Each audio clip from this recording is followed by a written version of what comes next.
On la voit partout, on en entend parler partout, il est temps qu'elle sorte de notre tête. Bien, vous tombez bien. Donc, bienvenue au podcast COVID-19 sort de ma tête. Et puis, justement, ce podcast-là a 3 buts en particulier. Je suis pas mal sûre que vous les connaissez déjà maintenant si vous avez écouté les 2 autres épisodes. Donc, premièrement, on cherche vraiment à normaliser les différentes réactions psychologiques qu'on peut avoir en réaction à la pandémie. On cherche ensuite à déstigmatiser ces réactions-là, donc pour s'assurer que, justement, si vous avez besoin de parler de ce qui se passe, que vous ne vous sentez pas jugé en le faisant, que les gens puissent en parler ouvertement. Et puis, finalement, on cherche aussi à bâtir une espèce de résilience collective en vous donnant des trucs et astuces sur comment mieux s'adapter à la pandémie. Donc, je me présente, mon nom est Marjolaine, je suis étudiante à la maîtrise en psychiatrie et je suis votre co-animatrice pour le podcast. Et je me présente, je m'appelle Rémi Paré-Beauchemin, je suis étudiant à la maîtrise en psychoéducation et je suis responsable du volet résilience de ce podcast. Et je me présente, mon nom est Justine Fortin, je suis étudiante à la maîtrise en psychologie et aussi votre co-animatrice au podcast. Pour cette semaine, encore une fois, nos partenaires, c'est les fonds de recherche du Québec. Donc, merci, sans qui on pourrait pas faire le projet, dans le fond, parce qu'ils nous financent et permettent justement qu'on filme les 4 épisodes. On a aussi nos collaborateurs qui, eux, nous aident vraiment avec la qualité du contenu qu'on vous présente sur chacun des épisodes. Donc, je vais les nommer. Charles Ohaillon, des productions Casablanca, Manuela Ferrari et Alain Brunet, chercheurs universitaires. On a aussi un merci spécial à Romain qui nous aide aussi avec l'administration et la diffusion du podcast. Et on tenait aussi à remercier le studio SF dans lequel on enregistre ce podcast. Et justement, parlant de podcast, donc pour aujourd'hui, le thème qui va être abordé, c'est les réactions comportementales. Donc, comment est-ce qu'on réagit, comment est-ce qu'on s'adapte à la pandémie. Et un peu plus en détail, il y a vraiment quelques sujets qui ont particulièrement été abordés que je pense qui vont vous intéresser. Donc, on a discuté de la quête identitaire et comment celle-ci est affectée par la pandémie. On a aussi discuté de la croissance post-traumatique. Donc, si vous connaissez pas déjà ce terme-là, donc on va en discuter un peu plus. C'est quelque chose de très intéressant que je pense que tout le monde pourrait gagner à connaître ce terme-là. On discute aussi de l'importance de se mettre à l'action, donc de se forcer un peu, si je peux dire ça comme ça, à faire les choses, à se sortir de notre écran d'ordinateur, même si ça ne nous tente pas toujours. Et puis finalement, donc on va aussi discuter de résilience collective, donc comme à l'habitude, d'essayer de vous outiller pour essayer de mieux s'adapter à la pandémie. Mais avant de vous laisser entre les mains de notre porteur de bonnes nouvelles, donc on a une équipe de collègues donc qui fait un projet, donc aussi financé par les fonds de recherche du Québec. Donc, eux font une balado-diffusion et des capsules vidéo sur la santé mentale des athlètes, que ce soit de haut niveau ou de niveau récréatif. Donc, si le podcast d'aujourd'hui vous intéresse parce qu'on parle surtout des activités physiques, je vous conseille fortement d'aller regarder leur podcast aussi, qui va être diffusé à la fin mai. Et pour les retrouver, donc, ça s'appelle Match contre la COVID-19, santé mentale sur la ligne. Donc, je vous invite à aller les retrouver soit sur YouTube ou sur les différents sites de balado-diffusion. Et finalement, pour bien terminer l'introduction, je vous laisse entre les mains de notre porteur de bonnes nouvelles, Rémi. Donc, durant la pandémie, c'est pas un secret que les écoles ont vraiment été chamboulées. Mais à l'intérieur de toute crise, on peut retrouver des opportunités. Par exemple, les cours à l'extérieur ont été proposés comme solution. Les cours à l'extérieur ne sont pas nouveaux, mais selon un sondage, la moitié des enseignants qui ont répondu les auraient en fait mis en place pour la première fois à l'automne 2020, et ce, tant au primaire qu'au secondaire. Par exemple, sans surprise, parmi les matières les plus utilisées ou les plus mises en place à l'extérieur, sans surprise, la première place, c'est l'éducation physique, évidemment, mais aussi le français, les mathématiques, les arts et les sciences et technologies. Parce que c'est vrai que les cours à l'extérieur amènent certains défis, mais apportent aussi plusieurs bénéfices. Par exemple, on peut parler de se reconnecter à la nature, diversifier les contextes d'apprentissage et aussi favoriser un mode de vie sain et actif chez les élèves et donc les rendre un peu moins sédentaires. Parce que quand on fait les cours à l'intérieur, évidemment, la majorité du temps, on est assis, on est immobile, tandis que quand on fait les cours à l'extérieur, beaucoup plus rarement, on va être immobile, on va beaucoup être plus actif. D'ici là, ceux qui souhaitent s'activer, par exemple à la maison, on a 3 chaînes YouTube à recommander qui ont été évaluées par des experts en santé physique de la revue Protégez-vous. On a d'abord, pour les adeptes de yoga, on a Yoga Coaching. Et pour les adeptes de plus d'entraînement physique, dépendamment de vos objectifs d'entraînement, on a Body Time et Sissi Mua. Si je peux ajouter peut-être ma suggestion, c'est sûr que là, c'est en anglais, par contre, mais fitnessblender.com, qui est une chaîne YouTube, c'est vraiment, vraiment le fun. Puis moi, ça m'a sauvé un peu pendant la pandémie. Donc, il y a vraiment des vidéos de tous les types. Donc, autant avec matériel, sans matériel. La longueur des vidéos aussi, elle varie. Donc, si vous avez juste un petit 15 minutes, vous avez le temps de faire votre entraînement. Si vous les avez 2 heures, vous en avez pour tous les goûts. Il y a même des trucs nutritifs. Donc, c'est vraiment une chaîne vraiment le fun, puis que j'ai découvert avant la pandémie, mais je vous le conseille parce que, tu sais, nous, on est dans un 3,5 au-dessus de certaines personnes. On peut pas sauter, mais il y a des entraînements pour ce type aussi ça s'adapte aussi à où est-ce qu'on habite, là. Fait que je le conseille. Puis même que cette chaîne YouTube-là a été évaluée aussi par les mêmes experts de la santé et recommandée aussi, mais du côté plus anglophone parce qu'il avait fait les deux. Bon, une pierre deux coups. Oui, exactement. Et vous, à la maison, comment réussissez-vous à rester actif durant la pandémie? On est intéressé de le savoir, donc vous pouvez nous laisser écrire un petit commentaire dans la section en dessous de ce vidéo YouTube-là.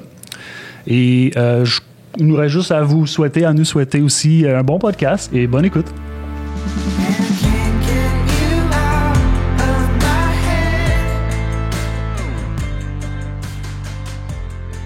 Donc, après un peu plus d'1 an à vivre avec la pandémie de la COVID-19, on remarque vraiment que tout le monde a adopté des comportements différents en réaction à la pandémie. Puis c'est vraiment toutes des réactions comportementales qui sont uniques à tous et chacun. Donc, lorsqu'on parle de réactions comportementales, on fait surtout référence évidemment, aux différents comportements qui sont adoptés par les gens en réaction à la pandémie, mais aussi aux restrictions qui y sont associées. Donc, c'est quand même assez intense, on s'entend. Mais puis, pour certaines de ces conséquences comportementales-là, c'est que c'est pas facile de suivre c'est pas facile pour tout le monde de suivre les différentes restrictions. Il y en a pour qui c'est peut-être un peu plus facile, entre parenthèses, on s'entend, là, de les respecter. Et puis, justement, tout ça, malgré les conséquences que ça peut porter, malgré les risques potentiels auxquels on s'expose à travers ces différents comportements à travers ces différents comportements-là. Et puis, pour certaines autres personnes, c'était vraiment une question de s'adapter à la pandémie avec certains comportements, donc prendre certaines habitudes, commencer à s'entraîner, créer ou découvrir de nouveaux hobbies, tout ça. Et puis, c'est ça. Oui, donc pour prendre part à la discussion avec nous sur les réactions comportementales, on a nul autre que Catherine Laurier, qui est professeure justement au département de psychoéducation à l'Université de Sherbrooke. Elle est également membre du groupe de recherche et d'intervention sur les adaptations sociales de l'enfance, donc le GRISE, et également psychologue de formation qui a fait aussi une étude sur la COVID. Donc, ça va être super intéressant de t'avoir sur la discussion. Merci d'être là. Ben, merci. Et on a PH Quentin, donc on est super content aussi de t'avoir sur le podcast. C'est sûr que lui, il est entrepreneur, donc on est en ce moment dans son studio, donc on est très chanceux. Et également, il est podcasteur, donc il a aussi beaucoup plus d'habitude que nous d'être ici et de discuter. Puisqu'on a trouvé ça intéressant pendant la pandémie, c'est que tu as réussi à t'adapter face justement à la pandémie en t'entraînant justement par le sport. Puis c'est ça qu'on veut venir voir un peu comment tu as eu cette expérience-là à travers la pandémie. Donc merci d'être là avec nous. Ça fait plaisir. Merci de l'invitation. Oui. Merci de nous recevoir chez vous. C'est ça, exactement. Donc, pour commencer, est-ce que vous avez peut-être une anecdote, une histoire qui s'est passée pendant la pandémie que vous aimeriez partager avec nous? Il s'est passé beaucoup de choses, hein. Depuis la pandémie, ça fait déjà plus qu'1 an. Peut-être que anecdote, vous venez de parler là du sport puis de l'adaptation. Là, j'apprends que PH aussi il fait ça, mais moi aussi. Moi, quand ça a commencé la pandémie en mars 2020, je me suis dit qu'est-ce qu'on va faire l'été qui vient. Moi, j'ai une enfant qui est en première année. Je suis sportive. On s'est dit qu'est-ce qu'on va faire pour l'été, comment je vais l'occuper, ma fille unique là. Je veux pas être une géo nécessairement. Donc, j'ai commandé la plus petite piscine hors terre possible sur le marché pour mettre dans la cour, finalement. Puis, avec la pandémie, c'est moi qui s'en ai le plus servi. J'ai nagé sur place comme jamais, attachée après la galerie. Fait que peut-être ça, c'est assez rigolo, mais ça m'a appris que je pouvais nager chez moi, finalement. C'est une bonne façon de faire, parce que les piscines, étrangement, les piscines sont restées ouvertes quand même assez longtemps. Là, les piscines d'entraînement, moi, c'est ça que je faisais. Là, j'allais m'entraîner aux piscines quand quand tout le reste a fermé, en fait. Mais moi, en fait, mon anecdote principale, c'est vraiment lorsqu'il y a eu le couvre-feu qui est revenu, que là, c'était devenu vraiment un 30 jours. Puis là, évidemment, 30 jours s'est transformé un peu, là. Mais moi, je l'ai pris vraiment comme un camp d'entraînement, là, comme quand je faisais de la natation. Moi, j'ai nagé avec le Rouge et Or pendant au-dessus de 15 ans. Puis là, je me suis dit, OK, fait que tous les jours, un jour à la fois, je vais juste prendre ça comme un camp d'entraînement pour me remettre, pour qu'après les 30 jours, je sois là au sommet de ma forme. Puis comme de fait, c'est ça qui s'est passé. T'sais. Fait que ça, moi, ça a vraiment été mon turning point, je pense, de la pandémie, là, où est-ce que mon mindset a vraiment changé pour être beaucoup plus positif que malheureusement les 8 mois précédents. Là, ouais. Toi, Marjo, t'as-tu une anecdote? Je suis encore en train de penser que je vais te laisser y aller. Mais nous, dans la famille, au Super Bowl, à chaque année, dans le fond, on fait un gros souper, là, puis là, tout le monde amène de la cochonnerie à manger, puis on fait un pool. Donc, c'est vraiment dans des moments comme ça, à chaque année, qu'on réalise, oh mon Dieu, là, c'était super important du day-to-day. Je le réalisais pas nécessairement, mais c'est vraiment dans des événements comme ça que, mon Dieu, ça s'est ressorti, mais j'ai trouvé super ingénieux ma famille qui a décidé quand même de cuisiner, dans le fond, chili, le poulet, tout ça. Puis ils se sont promenés de maison en maison pour nous faire l'échange, justement, de la nourriture. Fait qu'on a quand même vécu à distance, justement, notre Super Bowl, puis on a chanté sur la mi-temps avec The Weeknd. Et très cool. C'était parfait. Très cool. Oui. Cool. Je pense que... Ouais. Yes. C'est là. Je pense que ça a été, en fait, un des gros impacts de la pandémie sur nous, sur moi. En fait, personnellement, je suis une joueuse de volleyball récréatif. Par contre, je suis pas là. Mais, puis ça a été vraiment tough quand tout est fermé. Fait que j'ai comme... Je suis retournée vers l'entraînement à la maison. Je me rappelle, j'étais comme, OK, cool, genre, je vais le faire, c'est bon. Mais il faut que je m'achète des dumbbells plus lourdes parce que tout ce que j'avais, c'est jusqu'à 8. Puis en m'amener à ma shape 8 passé, là, surtout pour les jambes. Puis j'ai regardé les prix. Ouais, c'est ça. Puis j'ai bad trippé, j'ai fait fuck it. Genre, si vraiment c'est passé, je vais aller chercher de l'eau de Javel. Puis je vais m'arranger avec les barils. Fait que finalement, mon gym à la maison n'a pas changé, mais ça fonctionne très bien jusqu'à présent. Fait que je suis pas trop inquiète pour ça. Pendant quelques semaines, j'avais le même problème. Puis je suis allé au Club Price m'acheter des grosses affaires de savon à lessive. Puis là, je faisais mes exercices de stabilité avec 2 gros savons à lessive dans mes mains. Là, oui. On fait ce qu'on peut. C'est ça. Puis on n'a pas le choix d'être ingénieux, d'être créatif. Ça fonctionne super bien, mais c'est assez impressionnant. Ouais, puis aussi l'équipement de gym était sold out. Là. L'équipement de gym maison, là, bonne chance pour s'en trouver. Là, Amazon, c'était genre 3 mois d'attente puis tout le kit. Là. Puis à coût de 300$, on est quand même des étudiants. Là. C'est pas vrai que ça va vite. Ouais, moi, le mettre sur mon loyer, c'était 300$. S'il vous plaît. Sur la bouffe, l'alcool, pendant la pandémie. C'est ça. Exactement. Donc, en fait, comme vous le savez, si vous avez écouté les 2 autres podcasts d'avant, donc notre laboratoire de recherche a fait une étude pour essayer de mieux comprendre, d'identifier puis de mieux comprendre c'était quoi les différentes réactions psychologiques que les gens ont pu avoir à la pandémie.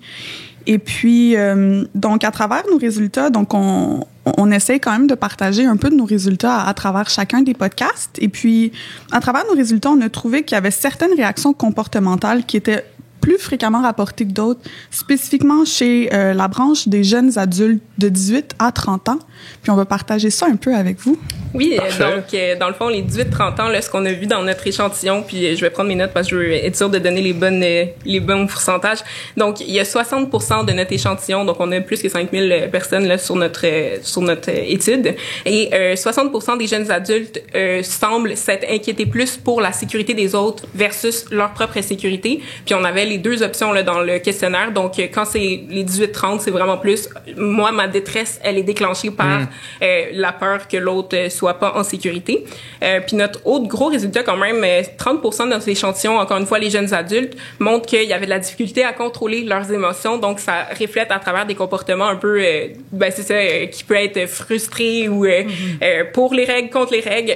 Qui les 2, on va essayer de normaliser ça aujourd'hui, là, de voir comme les différentes réactions comportementales qui sont générées par le manque de contrôle de nos propres émotions. Donc, ça, c'est nos 2 gros résultats qu'on aimerait discuter avec vous aujourd'hui.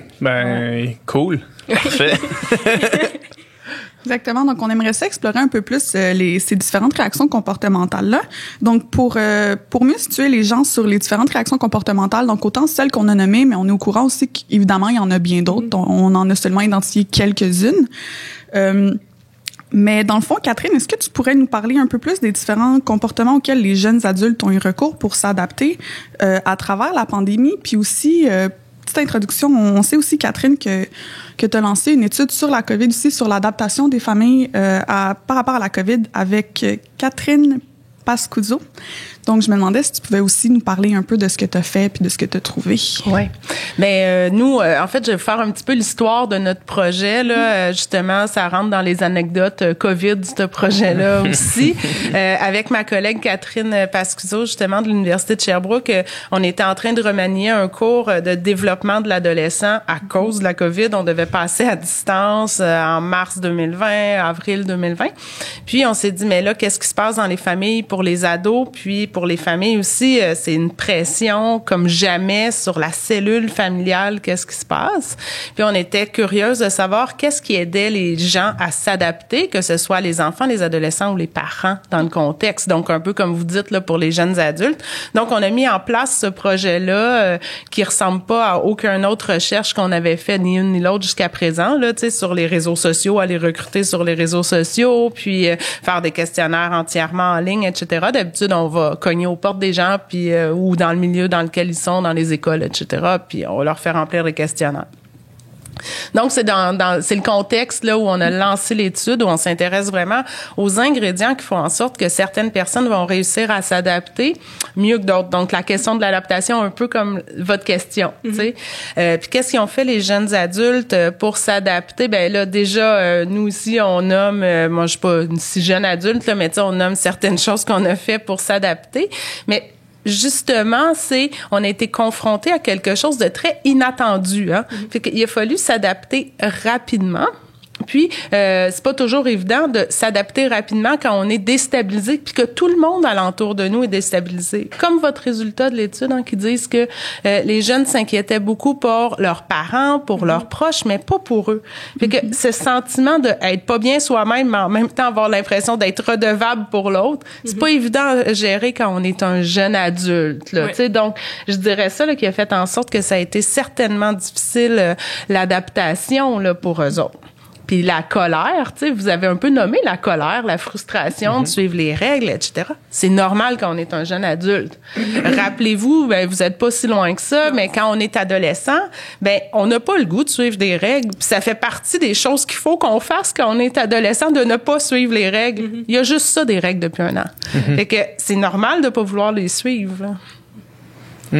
C'est vraiment intéressant. Super intéressant. Je sais pas si vous vouliez rebondir là, sur ça. Ben oui, justement, je me demandais, toi, PH, comment tu l'as vécu côté comme quand les règles sont arrivées. Ouais. Là, je sais que toi, t'as commencé à faire du sport, etc. Mais côté comme émotionnel, peut-être, comment toi, t'as vécu ça, la pandémie? Ben, précisément comme ça, dans l'inconnu. Tu sais, moi, au début, sur la statistique qui dit que les jeunes s'inquiètent plus pour les autres, moi, je fais de l'asthme.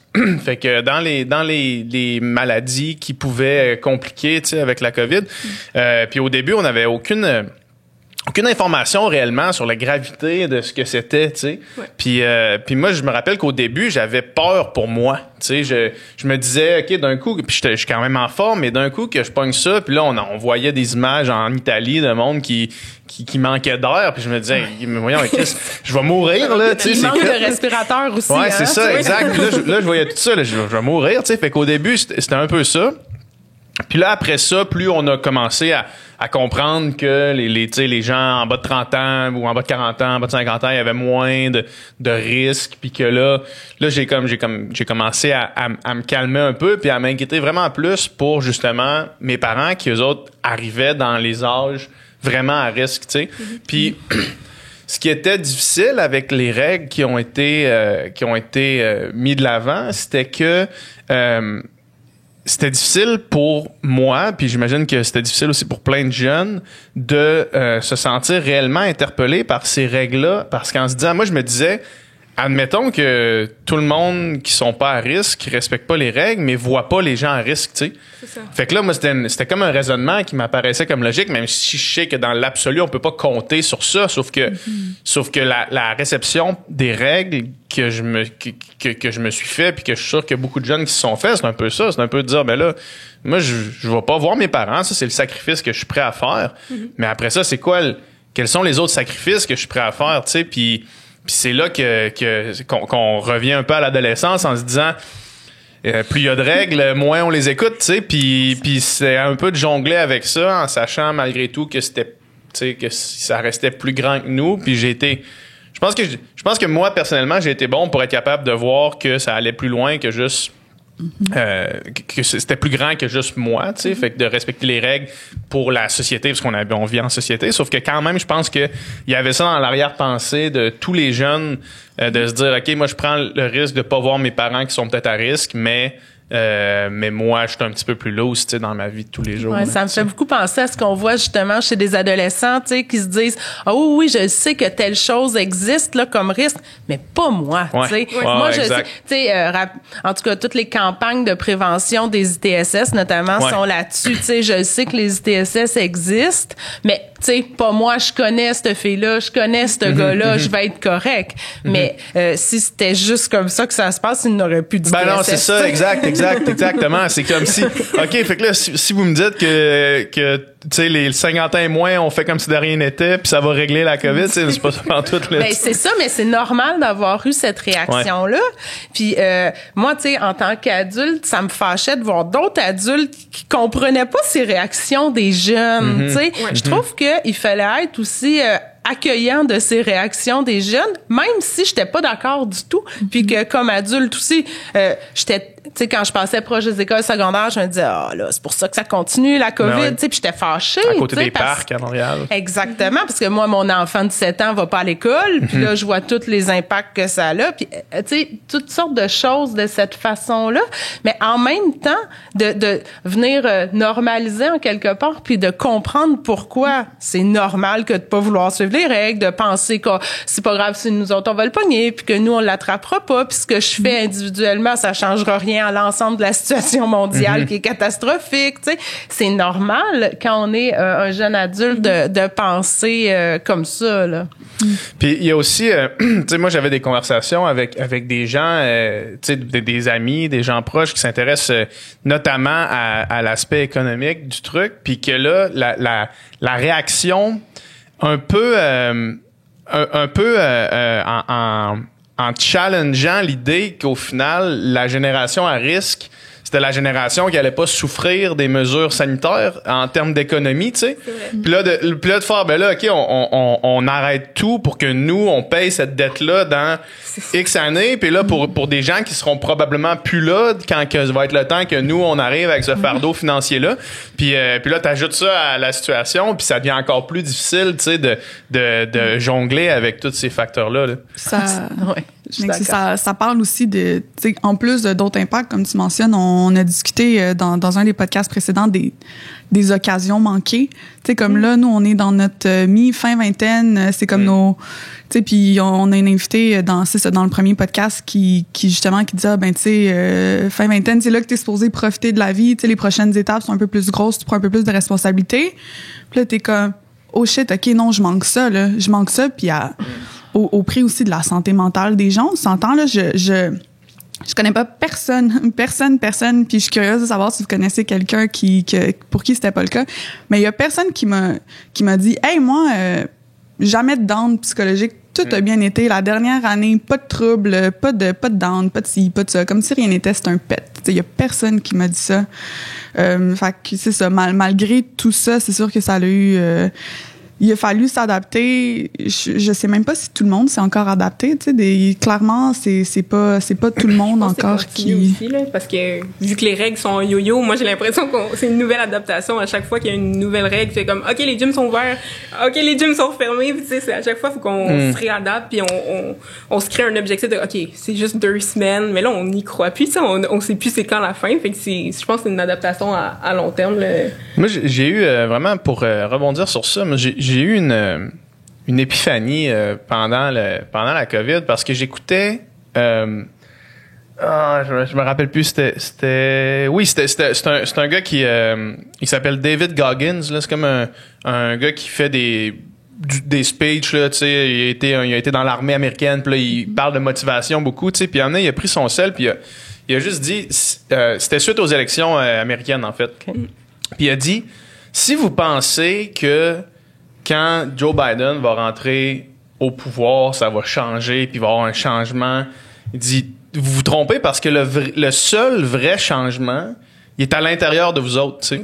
Puis moi, quand j'ai entendu ça, j'ai fait, dans le fond, il y a rien que je contrôle dans la situation en ce moment, à part ma propre perception du truc, puis à part mon propre quotidien, tu sais. Fait que c'est sûr que si les règles sont en yo-yo, puis t'attends juste que une source externe t'amène du bonheur ou de la paix ou de la... Tu sais, tu peux pas compter sur l'extérieur pour t'amener ça. Fait que là, moi, c'est quand j'ai compris ça que j'ai fait OK, non, donne-toi un objectif à toi que t'es le seul à contrôler puis base ton bien-être sur ça parce que c'est la seule chose que tu peux contrôler, tu sais, dans le fond. Fait que moi c'est comme le moment qui a changé ma perception du truc. Ça me parle vraiment ce que tu dis là parce que justement dans le premier printemps, on est dans le deuxième printemps de la pandémie puis moi ce que j'ai trouvé excessivement difficile au départ, c'était que c'était complètement incontrôlable, tu sais, puis que ça nous était imposé comme ça. Puis moi, j'étais frustrée à tous les plans, tu sais. C'est ça qui arrive quand on est arrêté en quelque part, tu sais, les processus psychologiques, ben c'est une frustration qui arrive. Moi, j'ai été frustrée dans mon désir de travailler parce que j'avais envie de travailler et je pouvais pas parce que je devais m'occuper de ma fille à la maison. J'étais frustrée aussi de pas pouvoir être bien. J'étais pas contente d'être marabout. Ouais, mais tout à fait. Puis j'étais pas contente non plus de pas pouvoir, pour la première fois en tant que mère, là, régler le problème puis dire à ma fille, demain, maman, elle va tout arranger puis demain, ça va être correct. Tu sais, on a ça, on se sent tout puissant, tu sais, quand on est parent pour nos enfants, des fois. Puis là, c'était la première fois que ça m'arrivait que je pouvais pas régler le problème. Que j'ai été très frustrée par rapport à tout ça.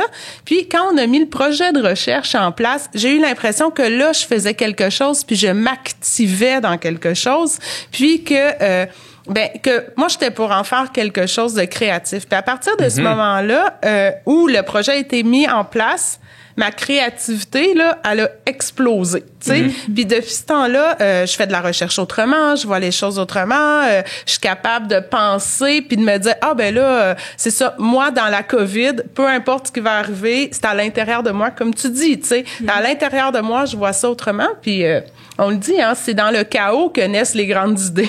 Oui. Fait que c'est un chaos mondial présentement. Donc, il va en avoir des bonnes idées. Exactement, mais il y en a eu plein de bonnes. Puis aujourd'hui, ça en est une, tu sais. Oui, tout à fait. Oui, c'est ça. Nous aussi, c'est un peu ça. Là. Au début, dans le lab, on était comme, OK, mon projet, je peux pas aller recruter des participants. Moi, c'est des femmes qui ont un cancer du sein. Les cliniques cancer du sein se sont fermées, fait que je pouvais pas aller recruter mes participantes. Mais Marjo qui a eu cette idée de projet COVID dans notre laboratoire, puis ça nous a finalement tous rapprochés. Moi, je connaissais pas Marjo tant que ça avant que ce projet soit lancé. Fait que je sais pas si tu veux en parler aussi par rapport à ça, là, ton idée, puis comment ça a pu changer un peu nos perceptions. Ouais, en fait, je connecte énormément avec ce que tu viens de dire, Catherine, pour la simple et bonne raison qu'en fait, comment c'est parti, c'est que on avait un petit groupe d'étudiants gradués qu'on avait eu un cours ensemble, fait qu'on avait notre petit chat, puis comme après toutes les cours d'habitude on allait à la bière, tu sais, il y a un petit pub à McGill que comme on allait toutes là-bas, puis c'était le fun, on mangeait, on buvait, on chattait. Puis là quand la pandémie est arrivée, on s'est mis à discuter dans notre groupe de conversation, puis à être comme guys, genre, comment ça se passe pour vous par rapport à vos études? Tu sais, il y a des thèses des mémoires de maîtrise. Je m'excuse parce que thèse en français, c'est doctorat. Mais en anglais, thèse, c'est pour les deux. En tout cas, mémoire de maîtrise, tu sais, il y a des gens que ça les a énormément affectés, qui sont comme, il a fallu qu'ils changent leur projet, il a fallu qu'ils changent complètement. J'étais comme, oh shit, OK, comme ça apporte énormément de stress aussi par rapport aux études. Puis ce projet-là, c'était supposé être un projet pour les étudiants gradués, genre pour les étudiants universitaires, de voir comme, OK, c'était quoi le niveau de stress dépendamment du niveau. Finalement, quand j'en ai parlé à notre superviseur, ça l'a pris toute une autre ampleur. De comme, ben là, tant qu'à être, on va le faire international. Fait que ça a été... ça a vraiment été me chercher parce que j'ai l'impression qu'une des raisons pour laquelle je me suis aussi bien adaptée puis j'ai aussi bien copé avec la pandémie, c'est vraiment d'avoir ça, de se sentir comme qu'on apporte quelque chose, qu'on essaie de... Pour moi, ça a été comme une de mes plus grosses réactions comportementales. C'est une opportunité de malade. Let's go, on comprend ça, genre on le tackle tout de suite maintenant. Puis comme je me sens utile, on fait quelque chose, on bouge. Puis comme de fait, on a été chercher à peu près 6000 personnes à l'international qu'on a suivies pendant 6 mois quand même. Donc on les a suivis aussi. J'ai passé les derniers mois de la recherche à faire des infolettres, à comme trouver des bonnes nouvelles. Ça, c'est important d'essayer de garder quelque chose de positif à travers tout ça. On a décidé d'expliquer c'était quoi le concept du deuil, comment ça peut être comme appliqué à la COVID. On a donné des résultats aussi parce qu'on voulait pas juste leur dire « Hey, merci d'avoir participé, haha, on prend encore plus de données. » On trouvait que c'était important de leur redonner. Puis pour nous, c'est un peu à travers ça aussi. Puis aujourd'hui, le podcast qui fait vraiment comme qui est un peu comme la colle avec tout ça. Puis ça a vraiment rapproché des gens comme avec Juju, comme elle dit. Avant, on se connaissait pas. Puis là, à cette heure, c'est comme... À chaque fois qu'il y a du drama qui se passe avec nos collègues, c'est comme... Première que j'appelle, je suis la première qui l'appelle, puis ça jase. Premier ça répondant. Donne... Exactement. Exactement. Ouais, c'est mais très, très cool. Moi, j'étais en train de rédiger mon mémoire de maîtrise, justement, avant la pandémie, puis j'étais un peu coincé, là, tu sais, j'étais comme rendu à un spot où est-ce que là, j'avais honnêtement 100 pages de fait, là, tu sais, j'étais genre, j'achevais, là, tu sais. Puis là, je me relisais, puis ça marchait pas, puis je trouvais qu'il manquait quelque chose. Fait que quand la pandémie est arrivée, initialement, j'ai juste arrêté de travailler dessus parce que j'avais plus de moteur créatif, mettons, là. Puis là, fait que je l'ai juste laissé de côté. Puis à la fin de l'été, fait qu'à l'automne qui vient de passer, j'ai comme eu un genre de encore une fois une autre épiphanie, là. Tu sais, ça a pas arrêté la pandémie, là. Où est-ce que là j'ai fait ok, non, me semble que j'ai un nouvel angle. Fait que j'ai juste pas tout délité, là, mais j'ai restarté un document complet. Okay. J'ai recommencé une rédaction de quelque chose de complètement différent, mais que là je le relis puis je fais comme ok, non, c'est pas mal mieux, là, tu sais. T'es rendu à combien de pages? Ouais, c'est ça. Là, je suis rendu à 50. Fait que tu sais, une cinquantaine, fait que j'avance tranquillement, mais ouais. Mais 50 de rédaction, c'est gros. Ouais, c'est gros, là. Ouais, non, je sais. Je suis au courant de ça. Mais je vais juste vous dire que des fois, écrire 5 pages, c'est plus dur que 50. Ouais, c'est ça. C'est que quand t'as un bon souffle, là, ça va mieux, là. Ouais. Couper, c'est pas toujours évident. Puis on faisait ça aussi dans la préparation du podcast. Puis on était comme, mais ça, c'est cool. On veut que ce soit là. Et puis là, c'est comme, ouais, mais c'est peut-être pas aussi pertinent. Comme, okay, on va faire 10 épisodes. Non, les filles, vous allez faire 4 épisodes. Comme restreint. Des fois, quand on finit le sans filtre podcast, des fois, ça fait 2h30 qu'on parle. Puis là, on arrête à la fin. Puis on fait, on a manqué de temps. On voulait aller ailleurs. On n'est pas allé finalement. Écoute, c'est la vie. Faire des choix créatifs. Mais tu sais, il y a tellement de trucs à explorer. Puis juste aujourd'hui, les discussions qu'on va avoir, on s'entend, on explore seulement une perspective. Là. Tu sais, il y a clairement plus que ça. Là. Puis même encore là, il y a des choses qu'on comprend pas encore que j'ai hâte de voir ça va être quoi. Mais moi, j'aurais quelque chose à ajouter. Tu sais, depuis tantôt, je cogite là, tu sais, sur qu'est-ce qui nous a apporté. Tu sais, on y va dans le positif. Tu sais, mais comme tu as dit tantôt, tu sais, c'est que c'est pas tout le monde. Tout le monde a eu des downs. Tu sais aussi. Puis j'essaye de réfléchir. Moi, tu sais, on pense à ceux qui ont réussi à s'adapter, c'est qui ont réussi à prendre qu'est-ce qu'il y avait de ce chaos-là pour se propulser, pour aller ailleurs, pour effacer l'ancien mémoire puis écrire un nouveau. Tu sais, il y a eu de ça aussi. Mais pour faire ça, ça prend des bases solides. Il faut qu'on puisse s'appuyer sur quelque chose de solide. Puis, je pense que c'est ça des fois qui, quand on est jeune adulte, puis qu'on cherche justement, puis qu'on est dans une période de la vie où on est déjà en recherche identitaire. Tu sais, l'adolescence, c'est ça, hein, tu sais, chercher qui on est, puis essayer de faire des tests identitaires. Là, rappelez-vous, à l'adolescence, tu sais, des fois, mais on s'habille d'une telle façon, le lendemain, c'est complètement autre chose, puis ça va avec le groupe d'amis avec qui j'aimerais donc être amie, puis que je trouve formidable, etc., tu sais. Fait que si on est dans cette période-là, quand arrive la COVID, puis qu'on est complètement déstabilisé, puis qu'on peut plus aller à l'école, puis voir justement ces groupes-là auxquels on voulait peut-être s'attacher, mais là, on est tout seul, puis on n'a pas cette base stable justement pour reconstruire puis essayer d'aller mieux. Fait que quand je reviens à vos comportements là à risque et tout ça que font les jeunes adultes qui énervent tant que ça le reste de la population, mais il faut pas oublier qu'ils cherchent là dans tout ça, puis eux autres, on peut pas leur demander d'arrêter de grandir, tu sais. Puis moi, c'est quelque chose qui m'a fait énormément de la peine, tu sais. C'est la première fois tu sais, ça fait au moins 20 ans à peu près là, que je suis dans l'univers de la recherche si on compte mes années étudiantes. Puis, ben, tu sais, moi, quand je suis devant une base de données ou des entretiens quali, tu sais, j'écoute, tu sais, je les écoute, là, mes données, puis je les sens bien. Mais là, c'est la première fois que, quand j'étais devant une base de données, j'étais vraiment triste, tu sais. J'avais le moton. En lisant puis en regardant ce qu'il y avait dans mes données, je me disais, ces pauvres jeunes-là, tu sais, on leur impose d'arrêter leur développement. Alors que moi, comme adulte, tu sais, j'ai déjà fait mon développement. C'est bien plate de pas pouvoir voir mes amis. C'est bien plate d'être à la maison pis d'être toujours avec mon chum, mais je me suis développée. Je sais qui je suis. J'ai plus besoin de faire ces tests-là. Je suis capable d'accepter un an, tu sais, à la maison. Mais pour un jeune, c'est dramatique. Comme vous parliez, tu sais, la vingtaine, ça devrait être l'année de toutes les expérimentations. Moi, j'étais allée à l'international. J'étais allée faire plein de choses puis ça m'a construit, ça, tu sais. Fait que, c'est là que je pense que pour rebondir, tu sais, quand on vit un événement difficile, ben faut avoir la base stable, tu sais. Puis je pense que ben PH, je comprends bien que tu l'as, tu sais, quand tu dis moi j'étais un athlète, tu sais, tu sais t'es qui. Tu sais, fait que tu le sais. Ouais, puis j'ai plus 18 ans non plus, là. Exactement, c'est ça. Mais tu sais, c'est ça, tu le sais, t'es qui, tu sais. T'es arrivé, puis moi aussi, je le sais, je suis qui. Puis, mais c'est pour les jeunes, moi, que j'ai tant de c'est ça, j'ai de la tristesse, puis je trouve qu'il faut que la société soit plus compréhensive finalement, puis reconnaissent surtout la reconnaissance de tous ces efforts-là là, qu'on leur demande depuis un an. Je trouve qu'on le prend pour acquis, tu sais, qu'ils devraient juste suivre les règles, puis mettre ça sur pause, puis écoute, ça va revenir, t'es jeune, tu vas avoir encore plein d'années dans ta vie. Ben non, justement. T'es jeune, il te reste plein d'années à vivre, tu sais. Fait qu'on veut qu'eux autres, qu'on soit gentils avec eux autres finalement, puis qu'on les rattrape, là. Puis l'identification, c'est quand même particulier aussi parce que souvent, quand on parle de s'identifier, tu sais, il y a comme plusieurs choses auxquelles on s'identifie, comme, tu sais, comme PH,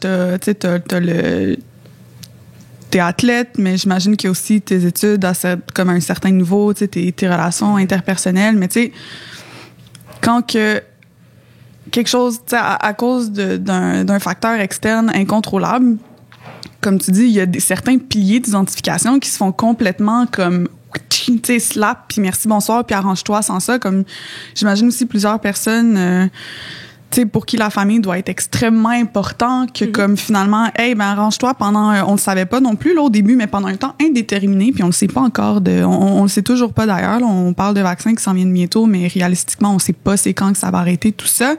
Tu sais, de faire sans cette partie-là, j'imagine que ça doit être difficile. Puis même au niveau personnel, moi, avant la COVID, j'étais convaincue que mon doctorat, j'allais le faire à l'étranger. Pour moi, c'était un but.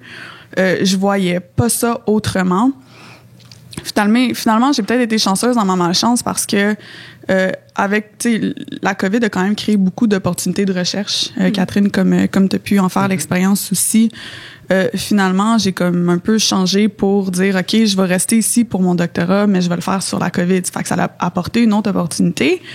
Mais c'est pas tout le monde qui a cette chance-là, je peux dire ça comme ça. C'est pas tout le monde qui a comme l'opportunité de comme, tu sais, le pilier d'identification qui est détruit. Il y a certaines personnes pour qui il reste détruit. Puis ça, je comprends pas comment est-ce que les gens peuvent dealer avec ça. Je sais pas si vous avez des idées, là.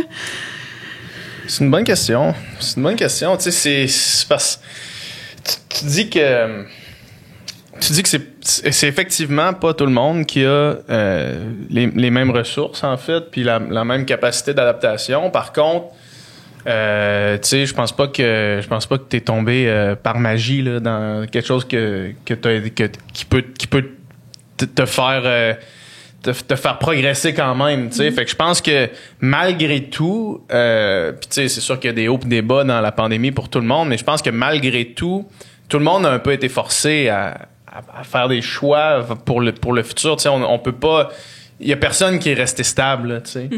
Qui est resté immobile dans son parcours. Tout le monde il a fallu que tout le monde s'adapte. Puis une autre affaire que je réfléchis parce que je pense aussi, tu sais, mettons, moi quand j'étais au secondaire, cégep, même université, quand on me demandait qu'est-ce que tu fais dans la vie, moi ma réponse c'était je fais de la natation. J'étais un nageur, tu sais. Puis tout ce que je faisais autour était juste secondaire à ce par quoi je m'identifiais comme étant un athlète, un nageur, tu sais. Puis si on m'avait enlevé ça pendant 1 an parce que c'est ce qui s'est passé, là tu fais OK, là je m'identifie comment parce que je suis plus un nageur, tu sais. Sauf que cette expérience-là de vivre la COVID reste malgré tout une expérience formatrice. Fait que même si tu perds ton je sais pas le terme que tu utilisais là pour j'ai appelé ça un pilier, mais un pilier d'identification mettons là, mais même si tu perds ça, tu sais, reste que vivre 1 an et demi dans ta tête à apprendre, on va sûrement en reparler plus tard, mais à gérer tes émotions, à apprendre à vivre avec toi-même.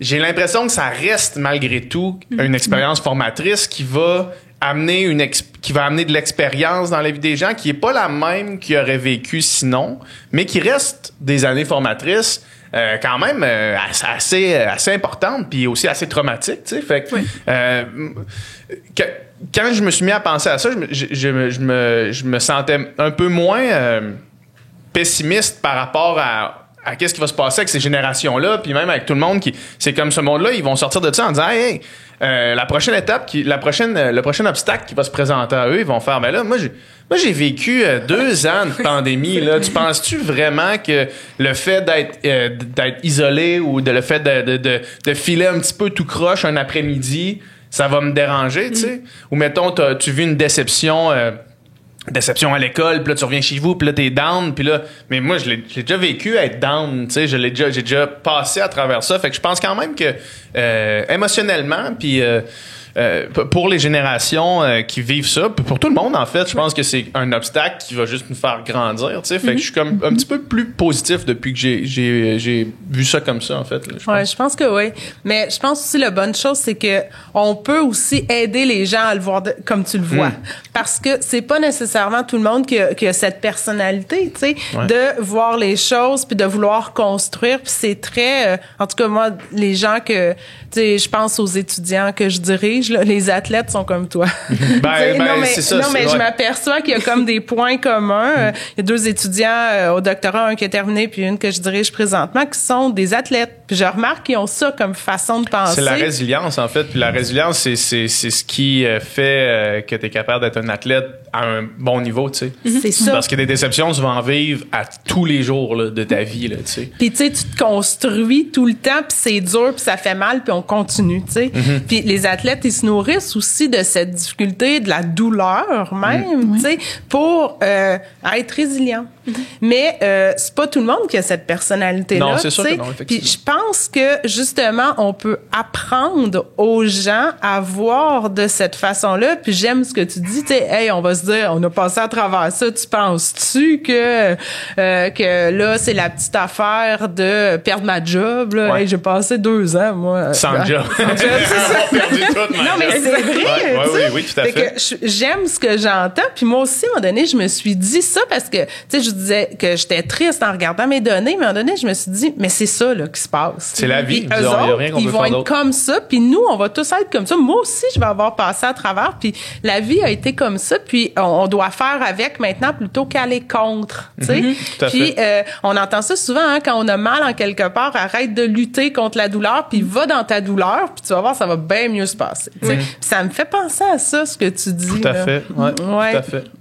J'avais peut-être une petite question là, par rapport à ton étude, parce que nous, on a parlé de quelques réactions comportementales. Ouais. Je me demandais, les résultats de ton étude, ça ressemble à quoi jusqu'à maintenant par rapport aux jeunes adultes, mais aussi les familles? Est-ce qu'il y a des résultats? Nous, les jeunes qu'on avait dans notre recherche, c'était jusqu'à 18 ans. Puis sinon, on avait des parents. Jusqu'à présent, comme l'urgence était surtout là, on s'est surtout intéressé aux adolescents dans notre analyse des résultats.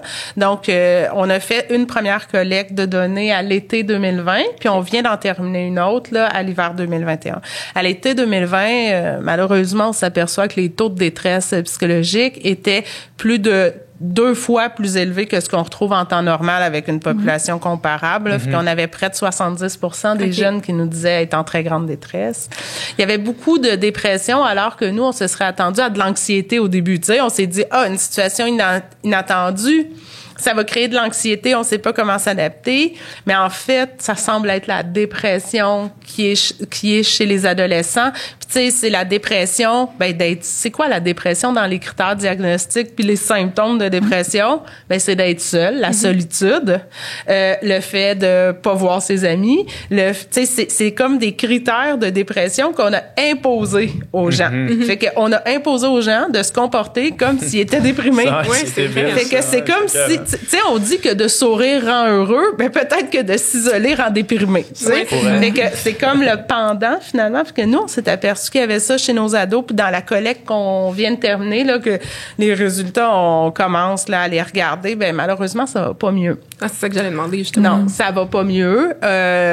C'est au moins aussi élevé que ça l'était à l'été. On a aussi demandé aux jeunes, qu'est-ce que tu trouves difficile? T'sais, on avait une portion qualitative où les jeunes, ils pouvaient écrire. Puis nous, première chose qui nous a surpris, ils écrivaient beaucoup. T'sais, on s'attendait à un questionnaire en ligne. D'habitude, on clique, on est sur notre téléphone. Mais là, ils ont quand même beaucoup écrit de réponses longues. Puis ce qu'ils nous disaient, ce qu'ils trouvaient difficile, c'est ils ont eu le sentiment d'être abandonnés. Ouais. Ils ont vraiment eu ce sentiment qu'on les oubliait, puis qu'ils étaient abandonnés dans ces mesures-là, puis dans ce qu'on leur demandait. Tu sais, il y en a qui, puis comme vous le disiez tantôt, tu sais, il y en a qui ont dit, j'ai l'impression que je passe à côté de ma jeunesse. J'ai l'impression que je passe à côté de ma vie.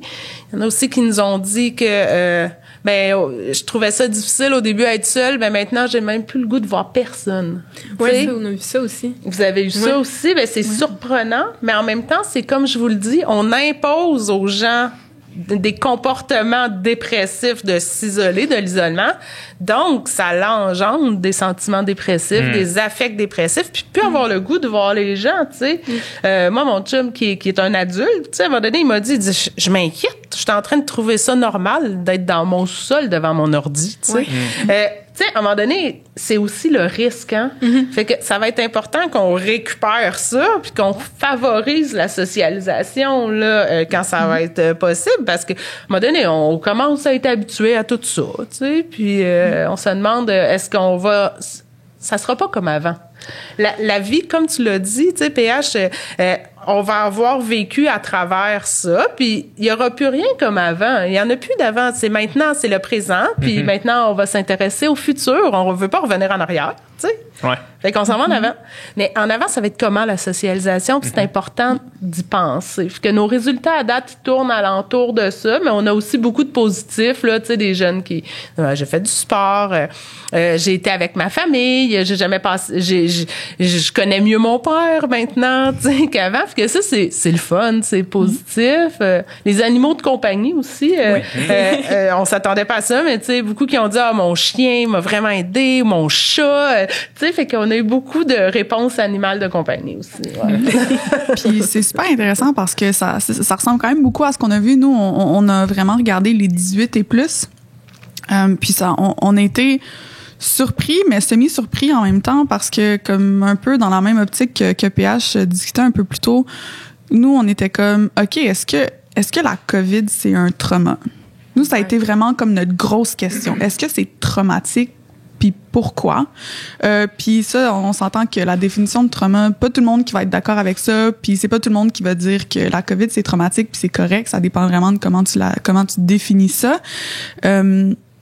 Mais on a quand même vu que, tu sais, en prenant des questionnaires sur les symptômes de stress, des symptômes qui sont associés avec troubles de l'adaptation, avec troubles de stress post-traumatique, il y a quand même à peu près 60% des gens qui ont répondu à notre questionnaire, tu sais, qui ont rapporté tellement de symptômes que comme dans un contexte clinique, si tu regarderais ça, puis tu ferais comme, je pense que je vais t'évaluer un peu plus parce qu'il y a peut-être quelque chose qui va pas bien. Tu sais, encore là, ça a été en début de pandémie, ça devait, tu sais, c'était encore très récent puis tout ça. Mais comme, tu sais, il y a, tu sais, puis on parle pas nécessairement de troubles de stress post-traumatique, là, tu sais, on parle vraiment des symptômes. Donc, faut pas non plus s'alarmer avec, mon Dieu, tout le monde va avoir des flashbacks puis des cauchemars puis tout ça. Mais ça reste quand même des symptômes qui sont présents, qui sont importants puis qui étaient comme, ça venait chercher. Ça venait vraiment chercher puis d'être comme, OK, ça vient vraiment pogner les gens comme ça a vraiment des conséquences puis à travers beaucoup de pays là parce que les données qu'on a eues, c'est du Canada, c'est de la France, c'est de l'Italie, c'est des États-Unis, c'est un peu de la Chine aussi. Fait que c'était de voir ça aussi. C'est pas juste nous ici, c'est vraiment ça un peu comme quand on en parle avec Rémi dans nos intros, c'est partout, c'est global, puis autant que comme il y a quelque chose qui peut faire de la peine puis être choquant par rapport à ça, autant que quelque chose là-dedans, je pense de savoir qu'on n'est pas tout seul là-dedans, comme OK, cool, genre, mais cool, pas cool, on s'entend, mais comme hey, on n'est pas tout seul, genre on est vraiment beaucoup dans cette situation-là. De là justement l'idée à travers le podcast de normaliser comme je suis pas toute seule, ces réactions-là sont normales, mais aussi à travers après tout trauma, souvent il y a ce qu'on appelle la croissance post-traumatique. Que je suis contente que tu aies apporté ça parce que ça me permet un peu sans le nommer. De le plugger. ça permet d'aller là-dedans. Il y a vraiment ce phénomène-là de croissance post-traumatique qui vient après des événements stressants comme la pandémie. Il y en a qui sont déjà rendus à travers certaines opportunités qui ont été prises, comme Catherine t'a mentionné les athlètes qui se rendent là probablement plus rapidement que d'autres. Il y en a qui sont pas encore rendus là, puis je pense que c'est correct. Tu sais, je veux quand même anglicisme, ça s'en vient, acknowledge. Je veux quand même acknowledge que comme, reconnaître, merci, que comme c'est normal pour certains de pas encore être là. Puis c'est normal que comme, pour certains, ce soit encore de vivre avec les émotions, mais finalement, un peu d'espérer ou de regarder en avance, disant comme, mais éventuellement, moi aussi, je vais arriver, à ce temps-là de croissance post-traumatique, finalement. Là. Effectivement. Puis dans ça, mettons, dans cette idée-là d'arriver vers une croissance, il y a aussi l'idée qu'il n'y a pas de fin. C'est ça. Tu sais, je veux dire, souvent, t'entends, tu sais... on entend surtout maintenant, là, tu sais, j'ai assez hâte que ça arrive. J'ai assez hâte que ça arrive. Qu'est-ce qui arrive quand ça arrive? C'est que tu traverses un panneau qui dit fin, tu traverses là, puis c'est comme, OK, ben là, je peux mourir maintenant, c'est fini, tu sais.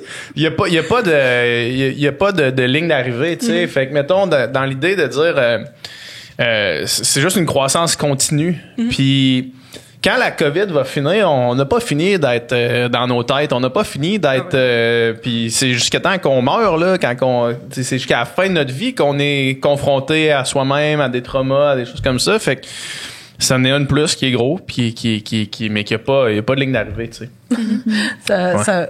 Il y a deux choses dans ce que vous venez de dire là qui me font sourire là, parce qu'en fait la vraie raison pourquoi je me suis intéressée à la COVID, tu sais aussi en plus tu sais de vouloir développer, puis je me demandais qu'est-ce qui se passait pour les jeunes, c'est que moi avant mes intérêts de recherche là, tu sais comme chercheur, je m'intéresse au trauma, tu sais, puis je m'intéresse donc au trauma, puis d'habitude c'est chez les jeunes contrevenants là, ou chez d'autres populations à risque.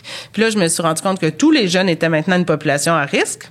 Puis, ben, je voyais la COVID comme une situation expérimentale imposée à tout le monde. Parce que je me suis dit, go, sautons dans l'occasion. Que moi aussi, je partage cette idée de trauma, tu sais, parce que on a senti notre propre vie ou celle des autres être menacée. Tu sais, c'est le premier critère diagnostique. On peut pas être traumatisé de quelque chose s'il y a pas eu une situation potentiellement traumatique. Et j'utilise bien potentiellement. Parce que c'est pas pour tout le monde que c'est un trauma, tu sais. À la blague, j'ai un collègue qui me dit, moi, je trouve ça vraiment bizarre, là, tu sais, mes enfants, ils vont pas à l'école, puis tout ça, mais moi, je me rends compte, ma vie, elle a pas changé, je suis toujours derrière mon ordi, puis tu sais, de toute façon, j'étais geek avant, je continue de l'être, tu sais. Fait que, il y en a pour qui ça a pas été si traumatique, même si c'est la même situation. Puis l'autre chose, quand tu disais, tu sais, il va-tu avoir une arche là, post-COVID, là, tu sais, ça me faisait penser à ma fille qui a 7 ans et demi, là, je rappelle, qui, elle me dit toujours, tu sais, maman, quand il n'y aura plus la COVID, on va-tu pouvoir faire ci? Tu sais, après la COVID. Mais, tu sais, c'est une pensée magique. Tu sais, je trouve qu'on est dans le monde des licornes, tu sais, de penser qu'il va y avoir un après COVID. Mais elle, à 7 ans et demi, c'est bien correct qu'elle voit comme ça, là, l'arche avec l'arc-en-ciel, tu sais. Mais, comme une pause figée dans le temps temporaire qui va faire que là, OK, non, on était de même. Là, on a vécu 2 ans, puis après ça, on revient exactement où exact, est-ce que on c'était. va vous donner la date post-COVID. Je pense pas que ça Voici va la fin de la COVID. Ça a quand même créé beaucoup de discussions, ça, justement, l'arc-en-ciel. Est-ce que c'est de la positivité toxique? Je sais pas si... Ouais, tu sais, ça a tellement créé des questions, des discussions, pis ci, pis ça, de comme... OK, cool, genre, faut être positif, mais faut aussi être réaliste. Ouais. Mais savez-vous ce qu'il y avait de bien vous parlez du mouvement, là, ça va bien aller, ouais. les arcs-en-ciel. Mais je trouve que dans tout ça, c'est vrai qu'on s'est tanné, là. Puis là, on est dans l'épuisement, puis dans le long terme. Ça, Mais ça l'a créé quand même ce que tu disais, PH, de on passe tout à travers la même chose. Ça l'a créé cette espèce de communion de tout le monde qui se dit, OK, ça arrive à tout le monde, là, présentement. Ça vient normaliser qu'est-ce qui arrive, puis de créer une genre de synergie, puis de se sentir moins isolé, parce qu'on isolait tout le monde chez eux, mais les enfants faisaient des arcs-en-ciel dans les fenêtres. Fait que l'enfant qui fait l'arc-en-ciel dans les fenêtres, ça lui donne un sens. On essayait de donner un sens à ce qu'on vivait puis à s'adapter. On pensait que ça serait pas si long, mais je pense que ça a été super positif et bien. C'est ça.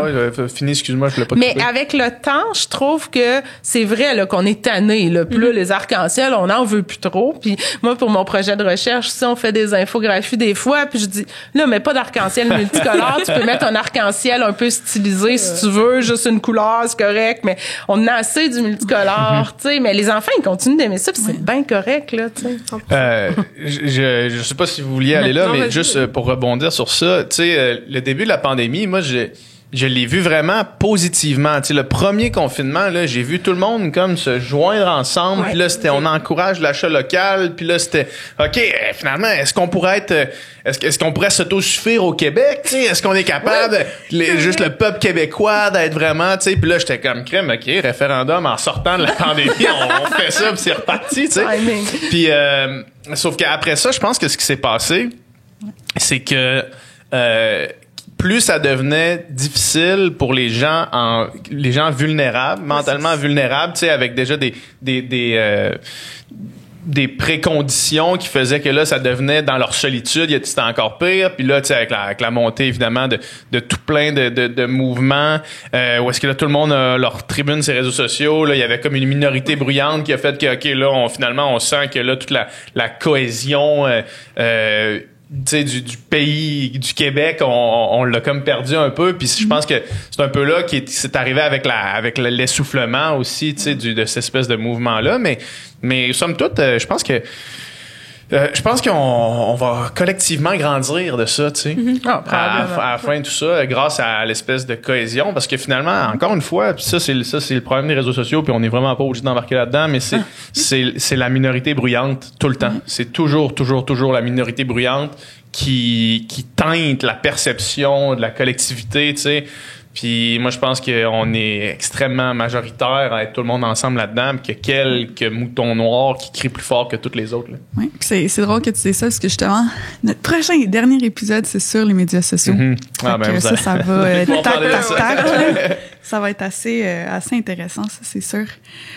Puis, en fait, je proposerais qu'on passe aux questions, aux témoignages.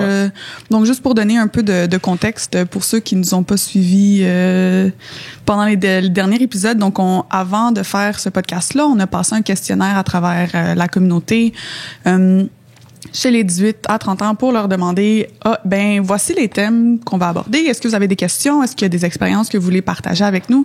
Puis un truc que Catherine était particulièrement intéressée, qu'on s'est vraiment intéressé aussi à force de le demander, puis à force de recueillir les réponses des gens, c'est les points tournants. Les points tournants pendant la pandémie, c'est vraiment cool parce que PH, t'as abordé un des tiens aussi. Puis on va partager un peu ça pour comme continuer à alimenter la discussion. Super, cool. Excellent. Est-ce que tu veux commencer par un point tournant ou un témoignage? On est allé dans les points tournants. OK, let's go. Je peux commencer. Donc, il y a Isabelle, 24 ans, qui est employée à temps plein. Elle nous dit « J'ai essayé d'adopter un comportement positif tout au long de cette pandémie. Les Zoom calls entre amis étaient de plus en plus communs. Tout le temps vide, dans le fond, elle dit que c'était tout le temps vide durant le premier confinement. Puis, ça nous a donné l'opportunité de rénover avec des gens qu'on avait perdus de vue. Par contre, elle dit que mais passer Noël loin de ma famille, ça a été le plus difficile pour elle. Puis, de plus en plus, les Zoom calls se faisaient de plus en plus rares. Puis, c'est là qu'elle a remarqué que non seulement cette pandémie sépare les personnes physiquement, mais selon elle aussi moralement.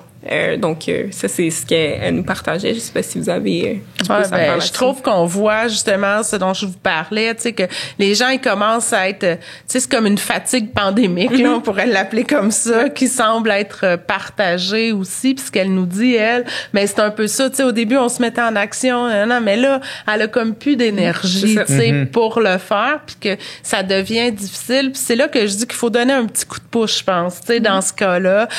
Comment on peut faire? Ben, on pourrait l'appeler, elle, tu sais. On pourrait faire autre chose qu'un Zoom call. On pourrait peut-être juste s'appeler au téléphone sans vidéo puis se faire des dessins en même temps, se l'envoyer par la poste, tu sais. Je dis n'importe quoi, mais je pense que, tu sais, il faut justement essayer de faire les choses différemment puisqu'on peut plus avoir ce contact physique et cette proximité, tu sais, qui permet de communiquer, hein, finalement.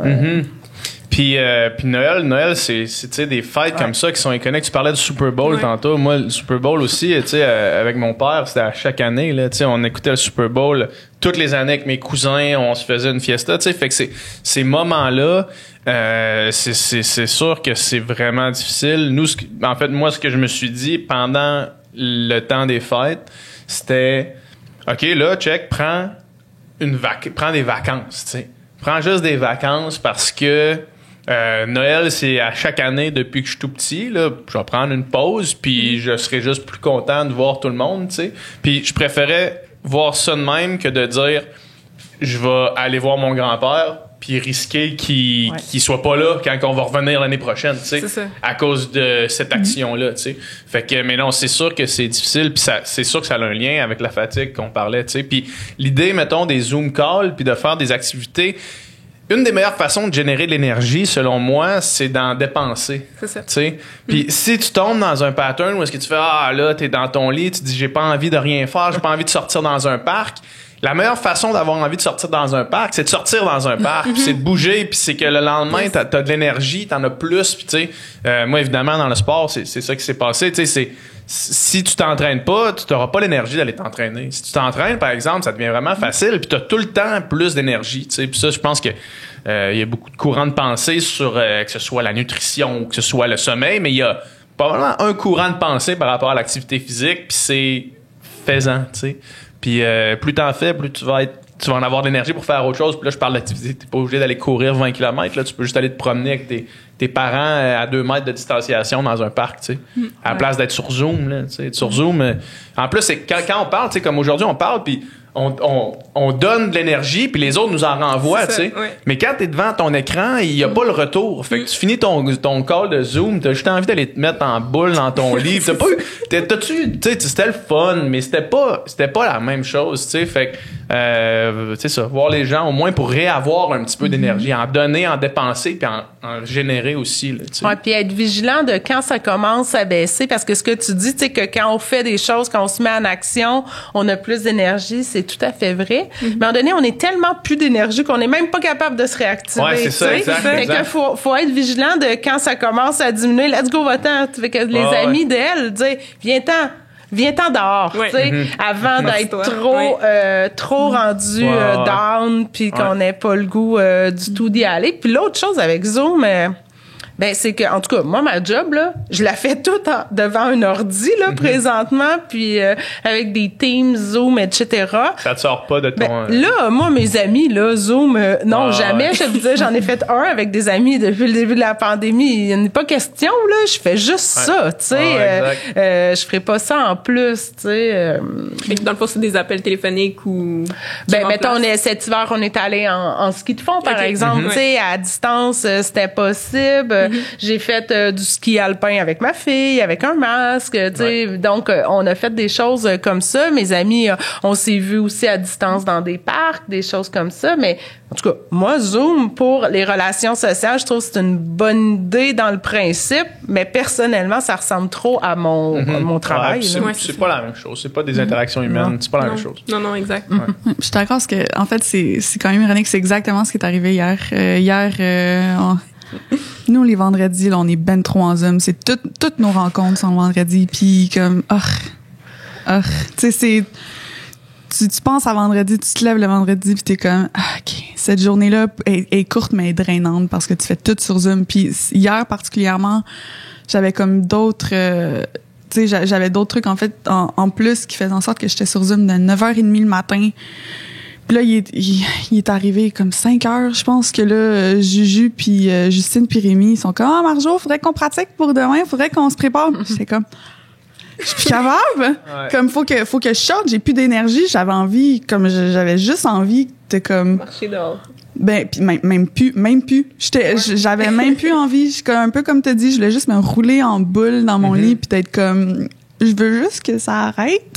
Puis le pire c'est que je le savais qu'après il fallait qu'on prépare pour aujourd'hui, tu sais, fait que j'étais comme OK, mais comme on pousse puis pas plus que 20 minutes, finalement ça a duré 45 minutes là notre rencontre, fait qu'on est resté puis là à 5h45, j'étais comme OK, non, j'étais écœurée, je me pousse puis ça m'a tout pris pour sortir dehors, j'étais comme j'ai même plus envie, puis là j'étais comme non, faut que tu ailles à la pharmacie. Fait que là je me suis rendue à la pharmacie.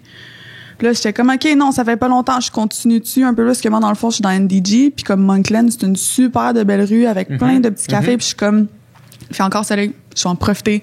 Fait que finalement, comme ça m'a tout pris, mais justement en faisant le coup de comme non, j'ai besoin de faire ça, d'aller à la pharmacie, puis finalement faire on va remonter, on va continuer, puis tu sais, juste de sortir de ça après, j'ai pu retourner chez nous, puis tu sais, continuer à faire mes affaires. Tout à fait. Faut pas attendre d'avoir le goût, hein.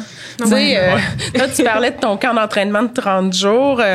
Moi, je m'entraîne depuis toujours, puis j'en ai vraiment besoin. Sinon, ben je suis pas du monde, là, pauvre ma famille, là, tu sais. Parce que moi, c'est à tous les jours, là, tout le monde le sait, puis ça, c'est un intouchable. Puis des fois, moi, je m'entraîne dans mon sol, tu sais, je fais du vélo, j'ai un tapis roulant, je fais tout. Bon. Mais c'est un intouchable. Même si la journée là est overbookée là, puis tu sais souvent pendant la pandémie, moi je me suis entraînée à l'heure du souper. Fait que mon chum et ma fille ils mangent ensemble, ben moi bye, je m'en vais au sol, dérangez-moi pas pendant l'heure. Puis si vous venez me voir parce que vous chicanez, je suis comme non, je vous entends pas, je m'entraîne, tu sais. Mais même si j'ai pas le goût d'y aller, j'y vais. Puis c'est ça qui me donne mon souffle, hein. Puis après, je deviens vraiment plus zen, puis tant mieux pour eux autres. Puis sûrement que ça coûte moins cher de SAQ, là. Oui, c'est exactement ça. 5 fois sur 7, ça me tente pas d'aller m'entraîner. 5 fois sur 7. Mais comme la seconde que c'est starté, c'est fini. Puis on a reçu au Sans Fil Podcast, on a reçu Sonia Lupien là, qui s'intéresse au stress. Puis elle nous parlait du concept de l'énergie mobilisée. Fait que ça, c'est, mettons, quand tu passes ta journée à faire des meetings, t'es sur Zoom, pis là, t'as une espèce de brain fog, là, tu sais. Pis là, t'es comme, t'es pas fatigué physiquement, mais t'es comme, OK, non, je suis plus capable de réfléchir, je suis plus capable j'ai pas envie de rien faire. C'est un peu ce que tu décrivais, là, après une journée de 9 à 5 à faire, là, OK, non, là, je vois plus clair, tu sais. Elle disait, bouge. Fais quelque chose. Puis là, dépense l'énergie mobilisée parce que c'est ton corps qui crée de l'énergie parce que il y a une réaction de stress. Sauf que cette énergie-là, quand t'es assis sur Zoom de même, puis elle, ce qu'elle dit, elle dit tout le temps, c'est les mammouths qui rentrent dans la pièce. Fait qu'elle dit, quand ton corps, il est stressé, fait que là, il crée de l'énergie comme s'il y avait un mammouth dans la pièce, mais il était sur Zoom, là. Tu sais, t'es chez vous dans la bobette, dans ton salon. Sur Zoom, il y a pas de mammouth dans la place. Puis fait que là, elle dit faut que tu dépenses cette énergie-là que ton corps crée parce que c'est ça qui crée une espèce de flou puis de mind fog là en fait. Puis ce que tu disais c'est exactement ça, tu sais. Elle a dit je vais promener mes chiens, je chante dans la cuisine.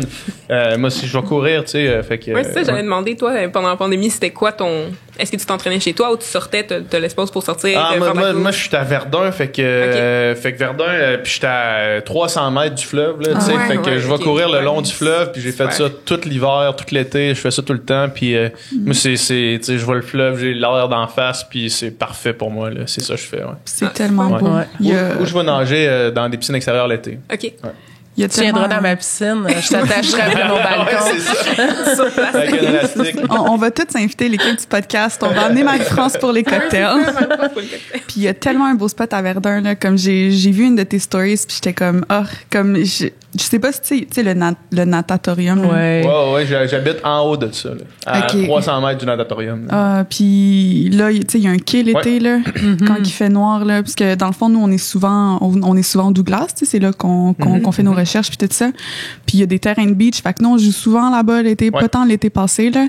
Mais on joue souvent là-bas, puis justement, comme les meilleurs souvenirs des étés passés pré-COVID que j'ai, c'est on est dégueulasse, on est toutes crasses, plein de sable partout, puis on fait juste aller sur le quai, sauter dans Ouais, l'eau. sauter dans le fleuve, ouais. Puis quand il fait noir, tu vois toutes les lumières de la ville. Ouais, c'est vraiment beau. Fait C'est capoter. vraiment un cool spot, là. Je connais bien aussi, ouais. Ouais. Ça, là, props. Puis on va continuer avec un témoignage, juste pour qu'on Ouais, puisse... c'est ça. Je m'excuse, ça commence à dévier partout, mais on aime ça. Donc, un témoignage, il y a Jason, de 23 ans, qui est étudiant et professionnel, qui dit « C'est particulier puisqu'avec ma vie habituelle très chargée et sans beaucoup de temps libre avec tous mes engagements, projets, implications, etc., j'apprécie la pandémie parce qu'elle m'a permis de prendre plus de temps pour moi, prendre du recul sur mes priorités, et importance relative des choses. L'importance de mon temps personnel a pris une place différente. J'ai appris que je devais savoir dire non à des projets et arrêter pour prendre du temps pour moi et relaxer. Ouais. Écoute, Je trouve que ça dit tout, là. ça dit tout. Là. Je pense que tu sais, il y a eu on a parlé beaucoup de self-care là pendant la pandémie. Puis moi, je pense que le self-care, il y a pas de recette universelle. Là. Je pense qu'il faut que tu trouves ton self-care. Tu sais, moi, mettons, m'asseoir, prendre un bain, mettons, ça fait rien pour moi. Là, tu sais, tandis qu'aller courir 25 kilos, c'est du self-care pour moi. Tu sais, fait que c'est comme, je pense qu'il s'est trouvé de recentrer vraiment sur qu'est-ce qui fait que t'es bien, tu sais, dans ton corps, dans ta tête, c'est de trouver ça. Puis évidemment, étant donné qu'on n'est pas étourdi par avoir constamment des activités sociales, constamment des choses à faire, ça nous laisse plus le temps de se recentrer sur soi-même puis de trouver c'est quoi vraiment c'est quoi que t'aimes en fait, parce que tu sais quand t'es tout seul avec toi-même, t'as pas le choix de trouver c'est quoi que toi t'aimes. Ouais, t'sais. c'est ça. Parce que tu le fais pour personne d'autre, y a pas de pression sociale de faire quelque chose là, tu sais, la seule affaire que tu fais, tu le fais pour toi dans le fond là, t'sais. Ouais. C'est ça qui arrive, hein, un point tournant, puis un événement potentiellement traumatique aussi. Quand on va vers la croissance post-traumatique après le trauma, ben ça devient un point tournant où on n'a même plus envie que ça soit pas là. Hein? Ouais. Les gens qui ont vécu de très grands traumas, des maladies dans leur vie, ils vont dire jamais je voudrais ne pas avoir vécu ça parce que maintenant je me connais mieux. Oui. Maintenant je suis plus en paix avec moi. Donc comme lui qui dit maintenant je sais que je fais la part des choses. Hein, tu sais, les choses sont relatives. Ça nous apprend donc à s'accepter dans l'entièreté de qui on est, puis de pas vouloir revenir en arrière, tu sais, de pas vouloir que la COVID ait jamais existé parce que ça l'a amené du bon finalement. Fait que c'est ça la croissance post-traumatique, mais il faut justement avoir passé à travers le premier trauma, le premier d'être déstabilisé puis d'être fâché puis tout ça, tu sais, c'est dans les étapes là, de croissance post-traumatique justement. Donc le fait de trouver un sens à l'événement.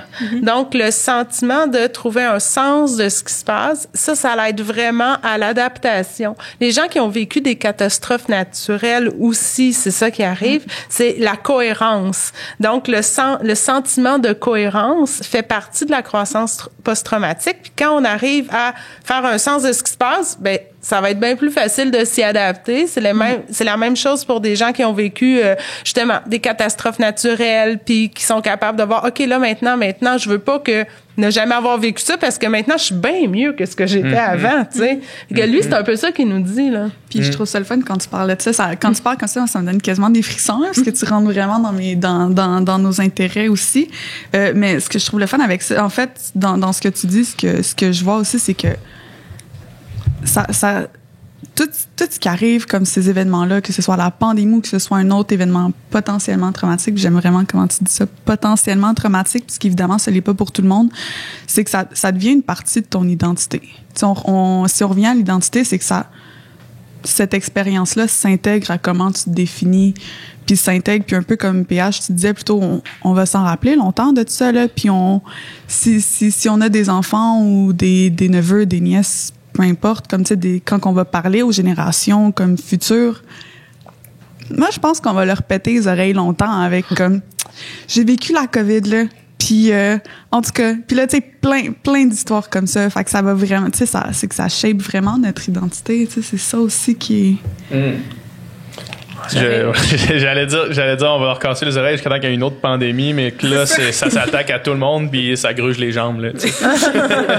Mais non, mais moi pour rebondir encore sur cette idée-là, tu sais, moi, j'ai réalisé, la pandémie m'a fait réaliser que mon cellulaire et les réseaux sociaux étaient une source de stress énorme, puis que la proximité que j'ai avec mon cellulaire est corrélée à mon niveau d'anxiété, là, tu sais. Fait que genre, s'il est dans une autre pièce, je suis pas mal mieux que s'il est dans ma poche, tu sais.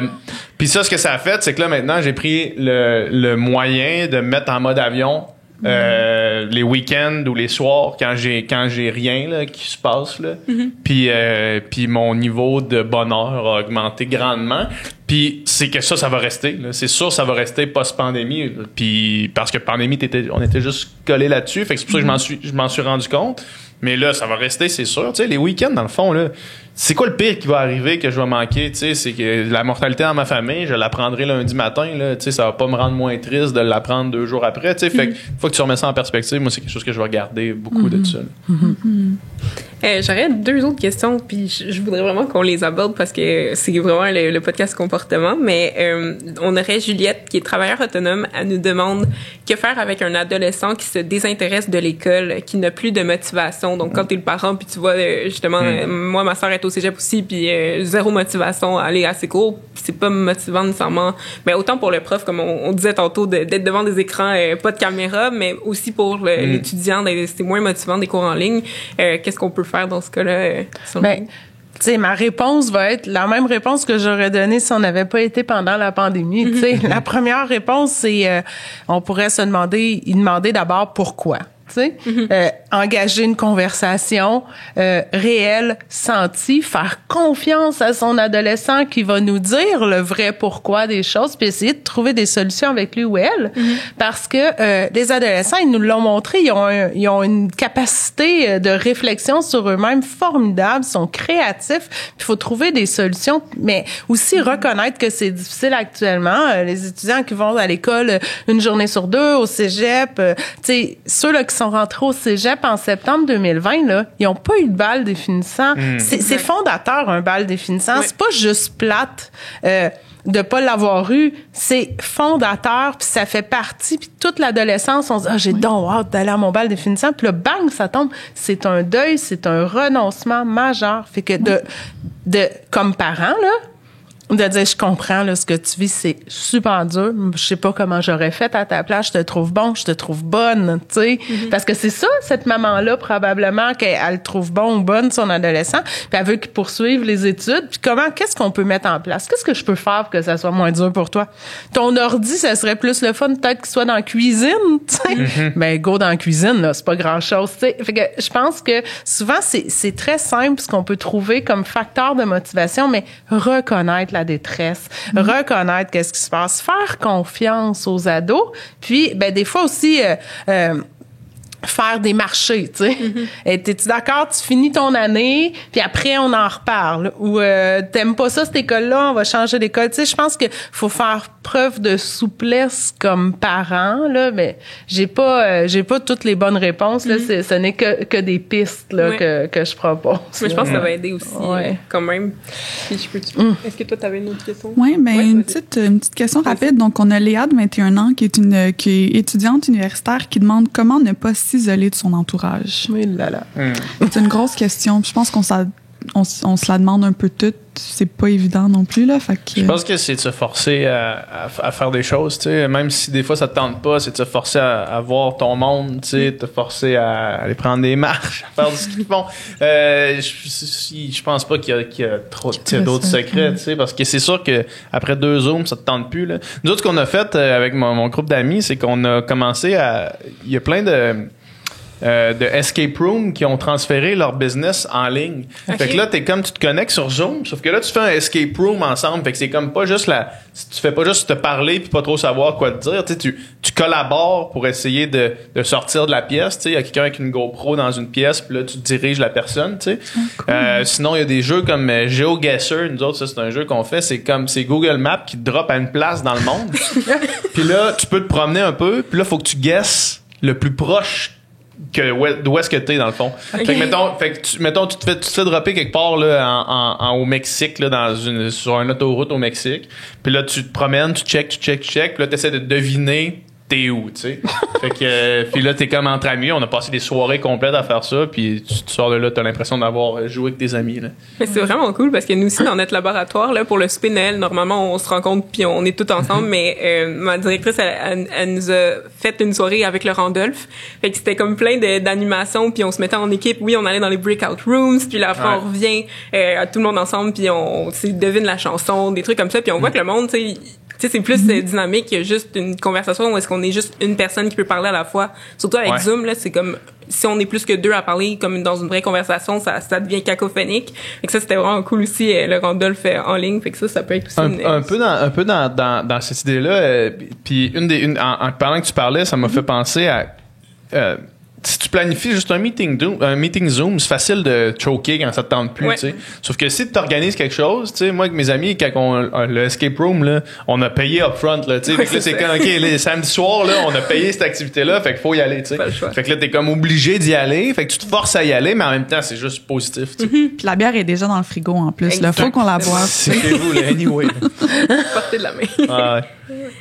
J'aurais aussi une autre question parce qu'elle est revenue très souvent et j'étais intéressée d'avoir votre avis là-dessus. Donc, Emma, qui est employée également, elle demande, est-ce qu'on peut devenir violent en temps de pandémie? Ah, en tout cas, je me sens interpellée par cette question parce que ça me fait penser aux ados là qui ont des comportements perturbateurs justement puis agressifs des fois. C'est de l'impulsivité là probablement qui se cache derrière ça. On peut devenir violent premièrement n'importe quand. Hein? Ouais, puis ça peut arriver à peu près tout le monde peut avoir une impulsion de vouloir être violent. Mais qu'est-ce que c'est qu'être violent, tu sais? C'est de pas être capable de gérer les émotions difficiles. Puis c'est très c'est primitif, tu sais, un enfant qui est pas content, qu'est-ce qu'il fait là, à 2 ans? Il va lancer quelque chose, tu sais. Moi, je me suis fait frapper par mon enfant quand elle était petite, quand elle était pas contente, tu sais, c'est primitif, c'est archaïque. Fait que c'est sûr que ça vient nous chercher tellement, tu sais, ces renoncements, ces deuils, on se fait dire fais pas ci, fais pas ça. Il y a des gens qui vont avoir de la difficulté justement à se reconstruire, à essayer de se pousser à sortir, puis ça va sortir en violence, en comportement agressif. Des fois, puis les comportements violents, ils peuvent être violents envers les autres, envers les objets, mais envers nous-mêmes aussi. Oui. Puis, je pense que c'est très important d'être vigilant face à ce type de comportement. Puis quand on sent là, que c'est trop pour nous, là, puis qu'on va être violent envers soi-même ou envers quelqu'un d'autre, il faut faire appel vraiment à des ressources là, spécialisées. Il y a des lignes d'écoute qu'on peut appeler. Donc, nos amis aussi. C'est important de reconnaître ça quand on sent monter justement l'énergie mobilisée là. On en est là, fait que tu sais probablement je sais bien que moi quand justement je suis devant mon ordi là, je me sens trop stressée, quand je pars faire mon vélo après je reviens, j'ai plus le goût là d'être violente là, mettons c'était ça dont j'avais envie, tu sais ça c'est des tensions, hein. La violence cherche à libérer une tension qui se passe à l'intérieur. C'est là que c'est très archaïque, fait que oui, on peut devenir violent en temps de pandémie, mais on peut devenir aussi violent face à n'importe quelle frustration qu'on vit. Mais la pandémie, c'est vrai qu'elle en crée énormément. Puis, elle ramène les gens à leur fondement, à l'intérieur d'eux. Fait que je pense d'être vigilant par rapport à ça, puis faire attention à la violence retournée contre soi-même aussi.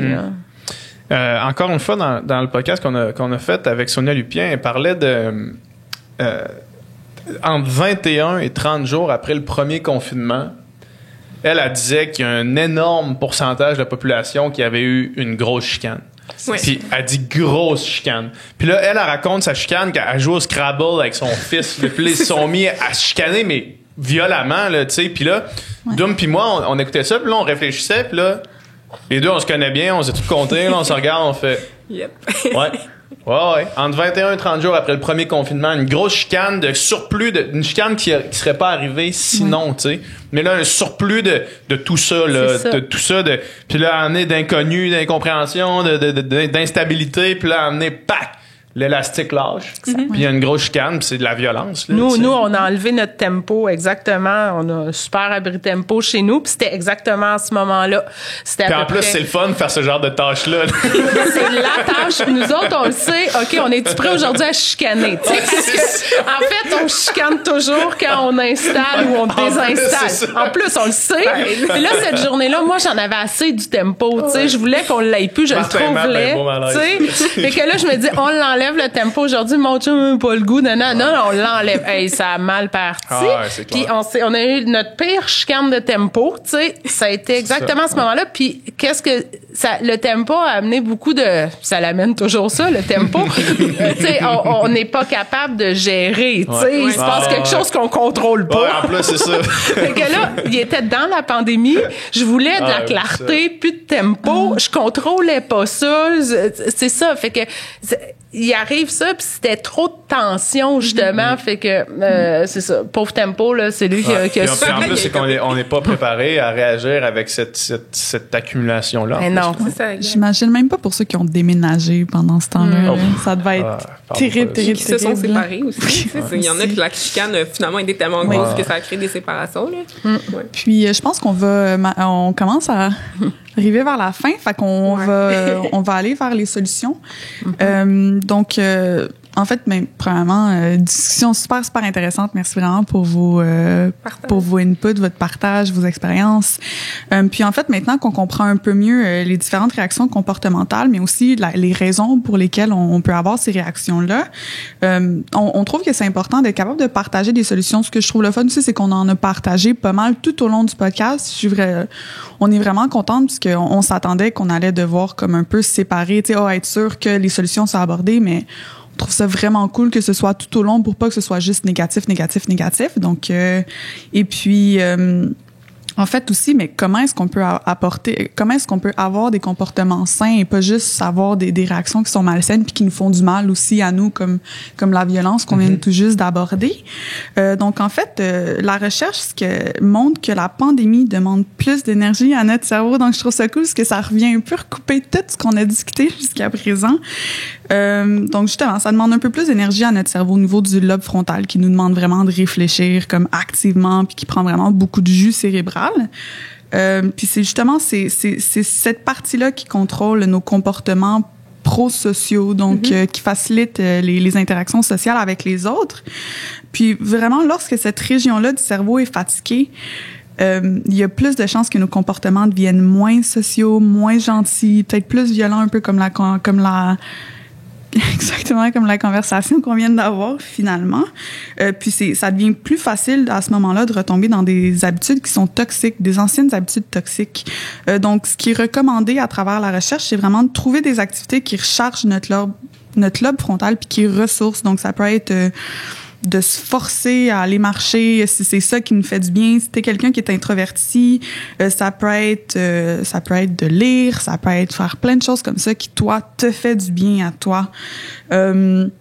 Donc, c'est ça. C'est vraiment de souligner l'importance de trouver des activités qu'on fait pour nous-mêmes, puis qu'il faut peut-être faire un petit peu plus preuve de créativité étant donné la pandémie, mais vraiment un peu comme on a dit ça pendant pas mal tout le podcast. C'est vraiment ça qui est cool, c'est de voir comment ce qu'on dit, ce qu'on discute, nos expériences comme vraiment font du sens avec la recherche. Comme ça va pas bien socialement, t'es irritable, puis personne t'endure, tu t'endures plus toi-même. Mais il faut ok, cool, tu le sais, il est temps qu'on fasse quelque chose pour nous. Ouais. Ben, ça recoupe ce qu'on dit depuis tout à l'heure. Je pense que c'est vraiment, je pense que ça veut dire qu'on est aligné sur la conversation, là, tu sais. Mais je pense aussi ce qu'il faut pas oublier, tu sais, on a parlé beaucoup du sport parce que c'est nos intérêts personnels aussi, puis on est comme ça, puis tu sais, je vous ai dit, ça dépend de la personnalité qu'on a aussi. Mais faut pas oublier les gens qui ont moins ce goût-là, tu sais, de faire du sport, puis de trouver qu'est-ce qui fait du sens pour nous, tu sais, de créer un sens. Moi, une autre chose que je fais en plus de faire du sport, je tricote, par exemple. exemple. Puis ça m'aide à construire quelque chose très tangible. Mais pour beaucoup de personnes, la créativité aussi s'est exprimée comme ça. Ils se sont mis à la peinture. Nous, dans notre étude, tu sais, il y a des jeunes qui nous ont dit ça. J'ai découvert un nouvel instrument de musique que je connaissais pas. J'ai trouvé des talents que je ne savais pas que j'avais. Fait que de trouver un sens, finalement, puis de pouvoir continuer à se développer. Je pense que l'idée de, tu sais, je vous ai dit, c'est comme faire une pause développementale qu'on a demandé aux jeunes, mais trouver comment faire pour continuer de se développer et de croître à travers la situation exceptionnelle, désagréable qu'on vit, tu sais. Fait que je pense que ça serait un message important, tu sais, la croissance, mais qui fait un sens pour nous, là, pas pour le voisin. Non, Tout à fait. Ouais. Puis pour continuer sur ça, faut être aussi conscient je vais reparler un petit peu des réseaux sociaux, mais des influences qui nous entourent, puis de savoir lesquelles sont bénéfiques pour nous. Tu sais. Moi, il a fallu que je me désabonne de plusieurs personnes que je juge ultra pertinentes sur les réseaux sociaux parce qu'ils prônaient un message qui, moi, me fonctionnait pas avec moi, tu sais. Fait que mettons moi j'ai besoin là par mon background de sportif, j'ai besoin qu'on me crie après, qu'on me traite de mou, qu'on me botte le cul, qu'on me dise, tu sais, de me faire brasser fait que j'ai eu des comptes de personnes qui font ça, tu sais. Mais je peux comprendre que pour quelqu'un que ce genre de pression là est toxique, de suivre les comptes que, tu sais, si quelqu'un tombe sur mon feed d'Instagram puis regarde les comptes que je suis, puis cette personne-là a pas envie de cette pression-là, mais tu vas te sentir comme un tas de bouse, là. Tu sais, fait que je pense aussi de savoir, tu sais, de savoir, de questionner soi-même, d'essayer de se comprendre, puis de s'entourer autant de personnes que d'inspiration, que de comptes sur les réseaux sociaux, de suivre des choses qui fit avec toi, tu sais, parce que il y a plein d'affaires qui se veulent anti-anxiogènes, qui moi me créent de l'anxiété, puis vice versa, tu sais. Fait que c'est vraiment de trouver qu'est-ce qui fonctionne avec toi, puis je pense que c'est par là que ça commence là, tu sais. Oui, je suis vraiment d'accord. Puis, dans le fond, pour finir aussi sur une note positive, est-ce que vous avez quelque chose que vous êtes reconnaissant par rapport à la pandémie? Justement, on finit toujours avec ça. Donc, quelque chose que vous voulez partager que vous êtes reconnaissant? Ben moi, comme la pandémie m'a déstabilisée comme chercheur, tu sais, puis ben je dois, tu sais, le projet de recherche que j'ai parti avec ma collègue Catherine Pascuso, pour moi, je suis très reconnaissante de ce projet-là, dans le fond. Premièrement, avec Catherine, on n'avait jamais collaboré ensemble, donc pour moi, c'est une collègue, c'est une amie, c'est une partenaire pour la vie maintenant, là, tu sais, on va travailler ensemble, on dirige les étudiants maintenant ensemble. Fait que ça, oui, puis avec ce projet-là aussi, on est beaucoup intervenu dans les médias. On croyait, d'habitude, on fait pas ça comme ça dans les recherches, mais tu sais, on a même sorti des résultats de recherche dans les médias traditionnels plutôt que les journaux scientifiques parce qu'on avait l'impression qu'on faisait une différence et qu'on contribuait à faire connaître notre recherche puis que ça l'aidait à la compréhension du monde de la pandémie. Donc, mon lien avec les médias grand public, je pense que c'est quelque chose que j'aime beaucoup, qui me stimule. Moi aussi, j'ai le profil athlète, fait que j'aime ça quand c'est dur, puis que ça me crée un stress. Tu sais, moi, le stress, j'en mange. Fait que, je veux dire, c'était une nouvelle façon, une nouvelle tribune. Puis ça, je pense que je vais continuer de le faire pour justement redonner, pas juste laisser ça dans les médias, dans les journaux scientifiques, mais vraiment redonner. Puis ça, je suis très reconnaissante donc de ce projet-là. Fait que je dirais ma grande amie Catherine, puis de faire de la recherche autrement, là, finalement. Ben, ça, c'est tellement intéressant parce que moi, je trouve tellement qu'il y a un pont qui est pas là entre la recherche puis le milieu universitaire 100%. Puis le grand public, tu sais. On est souvent en train de se dire... On se pose des questions, tu sais, on se dit, hey, je me demande si, mettons, là, je vais dire vraiment n'importe quoi, là, mais genre, hey, je me demande vraiment le poids chiche, virgule, genre la performance ou genre les dysfonctions érectiles, mettons, là, tu sais. Puis là, tu te dis, je me demande vraiment c'est quoi la corrélation, mais tu sais quoi? Il y a quelqu'un qui le sait. Oui, c'est ça. Genre, il y a quelqu'un qui a fait son doc sur la corrélation entre les légumineuses puis les dysfonctions érectiles, tu sais, il y a quelqu'un qui le sait. Puis là, c'est juste, ben, pourquoi est-ce qu'on le sait pas, tu sais? toutes les recherches universitaires qui sont financées, que c'est comme, OK, mais on pousse au fond, là, on connaît des affaires, mais c'est juste, on fait pas le pont. On fait pas le pont. On en veut plus des podcasts. Mais tout à fait, 100%. Mais moi, j'encourage mes collègues vraiment à aller dans les médias. Puis on a fait un comité média à mon groupe de recherche. Puis moi, je démystifie. Je dis, ben ça vous mangera pas, là. Non, vous êtes capable d'aller parler, mais c'est pas tous les chercheurs qui ont envie de le faire non plus. Tu sais, c'est s'exposer une vulnérabilité, là, tu sais, d'aller parler. Puis on le voit aussi, tu sais, maintenant, il y a beaucoup, si tu dis quelque chose que quelqu'un qui aime pas, puis tu t'exposes au public, c'est pas juste des pères qui te lisent puis qui disent, ah, t'as raison, tu sais, c'est du monde qui dit, non, moi, c'est ça. Exact. Moi, j'en mange pas de pois chiches puis j'étais encore bien bandé, tu sais, c'est comme. Moi, pour juste closer sur ça. Après les pois chiches. Moi, je suis ultra reconnaissant parce que je me suis jamais j'ai jamais autant appris à me connaître personnellement que durant la COVID. Tu sais, fait que je me suis challengé, j'ai eu des hauts, des bas, mais j'ai jamais autant grandi personnellement, mettons, que durant cette période-là. Moi, c'est pour ça que je suis reconnaissant de la COVID. Oui. Toi, Marjo? Moi, je pense que j'ai vraiment appris à adopter une routine de travail saine. Ben, je suis toujours très malsaine parce que je travaille un peu trop, là. Toi? Ouais. Mais ça reste que j'ai... tu sais, j'ai toujours été dans le sport, ça m'a toujours fait du bien, mais comme, tu sais, c'était des pratiques de volleyball 2 à 3 fois semaine, puis c'était peut-être pas assez. Puis vraiment, à travers la pandémie, j'ai appris que comme, tu sais, j'ai mon petit équipement de gym, puis comme justement, moi aussi, des fois, comme... hostie, j'étais écœurée, j'ai mal à la tête. J'ai le droit de sacrer sur le podcast, by the way. Juste, il n'y a pas de sacre dans le studio. Non, jamais. Ça s'est jamais fait. Puis dans le fond, ça a vraiment permis comme de développer une régularité que j'aurais jamais pensé avoir avant. Je m'entraîne. Il y a des fois où je m'entraînais à tous les jours. Puis quand que je m'entraînais pas tous les jours, ça me frappait comme un truc, j'avais mal à la tête. Fait que vraiment, ça m'a poussé à prendre des habitudes saines, puis à reconnaître, OK, genre j'ai le fog dans le cerveau, tu sais, un peu comme t'expliquais que Sonia Lupien décrivait.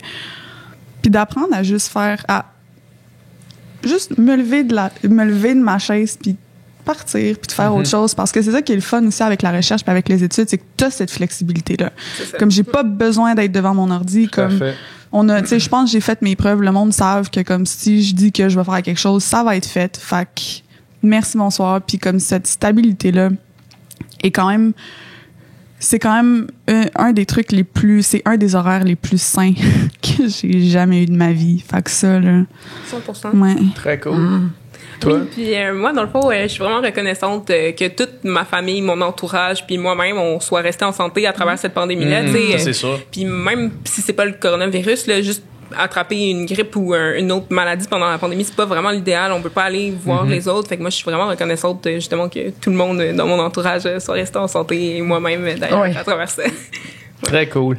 Donc, on vous remercie énormément. Donc, la discussion était vraiment cool. Ça a vraiment été intéressant. Comme ça a bien nourri. On a occupé 1h30 au complet. Yes. Puis, en fait, si on veut continuer à vous suivre, où est-ce qu'on peut aller? Comme Catherine, par exemple, je sais que tu as une page, ton projet de recherche, une page Facebook. Ah oui, ça, c'est ça. Ça qui est totalement nouveau, là. Tu sais, je vous ai dit, là, que je faisais les choses autrement. Donc, au début, on a parti une page Facebook. Ça s'appelle Recherche sur l'adaptation des familles COVID-19. Mais on essaye surtout, là, d'alimenter notre page Instagram. Je sais pas, on appelle ça une page Instagram, ça s'appelle Grandir en temps de pandémie. Okay. Donc, puis ça, on veut mettre juste du contenu, justement, comme on a discuté aujourd'hui. Comment on fait pour s'adapter? C'est du contenu plus positif. Puis le but est pas de suivre la recherche, mais sinon, si vous voulez suivre la recherche plus scientifique, là, c'est sur le site du grise.ca. Là, vous allez trouver nos rapports de recherche là, qu'on va faire. Puis sinon, suivez-moi, vous allez me trouver aussi ResearchGate, etc. Là. Super cool. Puis toi, cool. Moi, en fait, le Sans Filtre podcast, si vous écoutez ça en ce moment, 100%. J'imagine que vous aimez les podcasts. Yes. Fait que le Sans Filtre podcast, nous, ce qu'on fait, c'est qu'on reçoit autant de nos amis proches que des spécialistes puis des scientifiques. Fait que de ce qu'on parlait tantôt, un petit peu de faire le pont entre les deux, on le fait sur le Sans Filtre. Fait que si vous aimez ça, vulgariser la science ou des conversations comme on le fait maintenant, sinon sur Instagram à PH Quentin, vous allez me trouver. Super, merci encore énormément. Merci à vous, c'était super le fun, vraiment.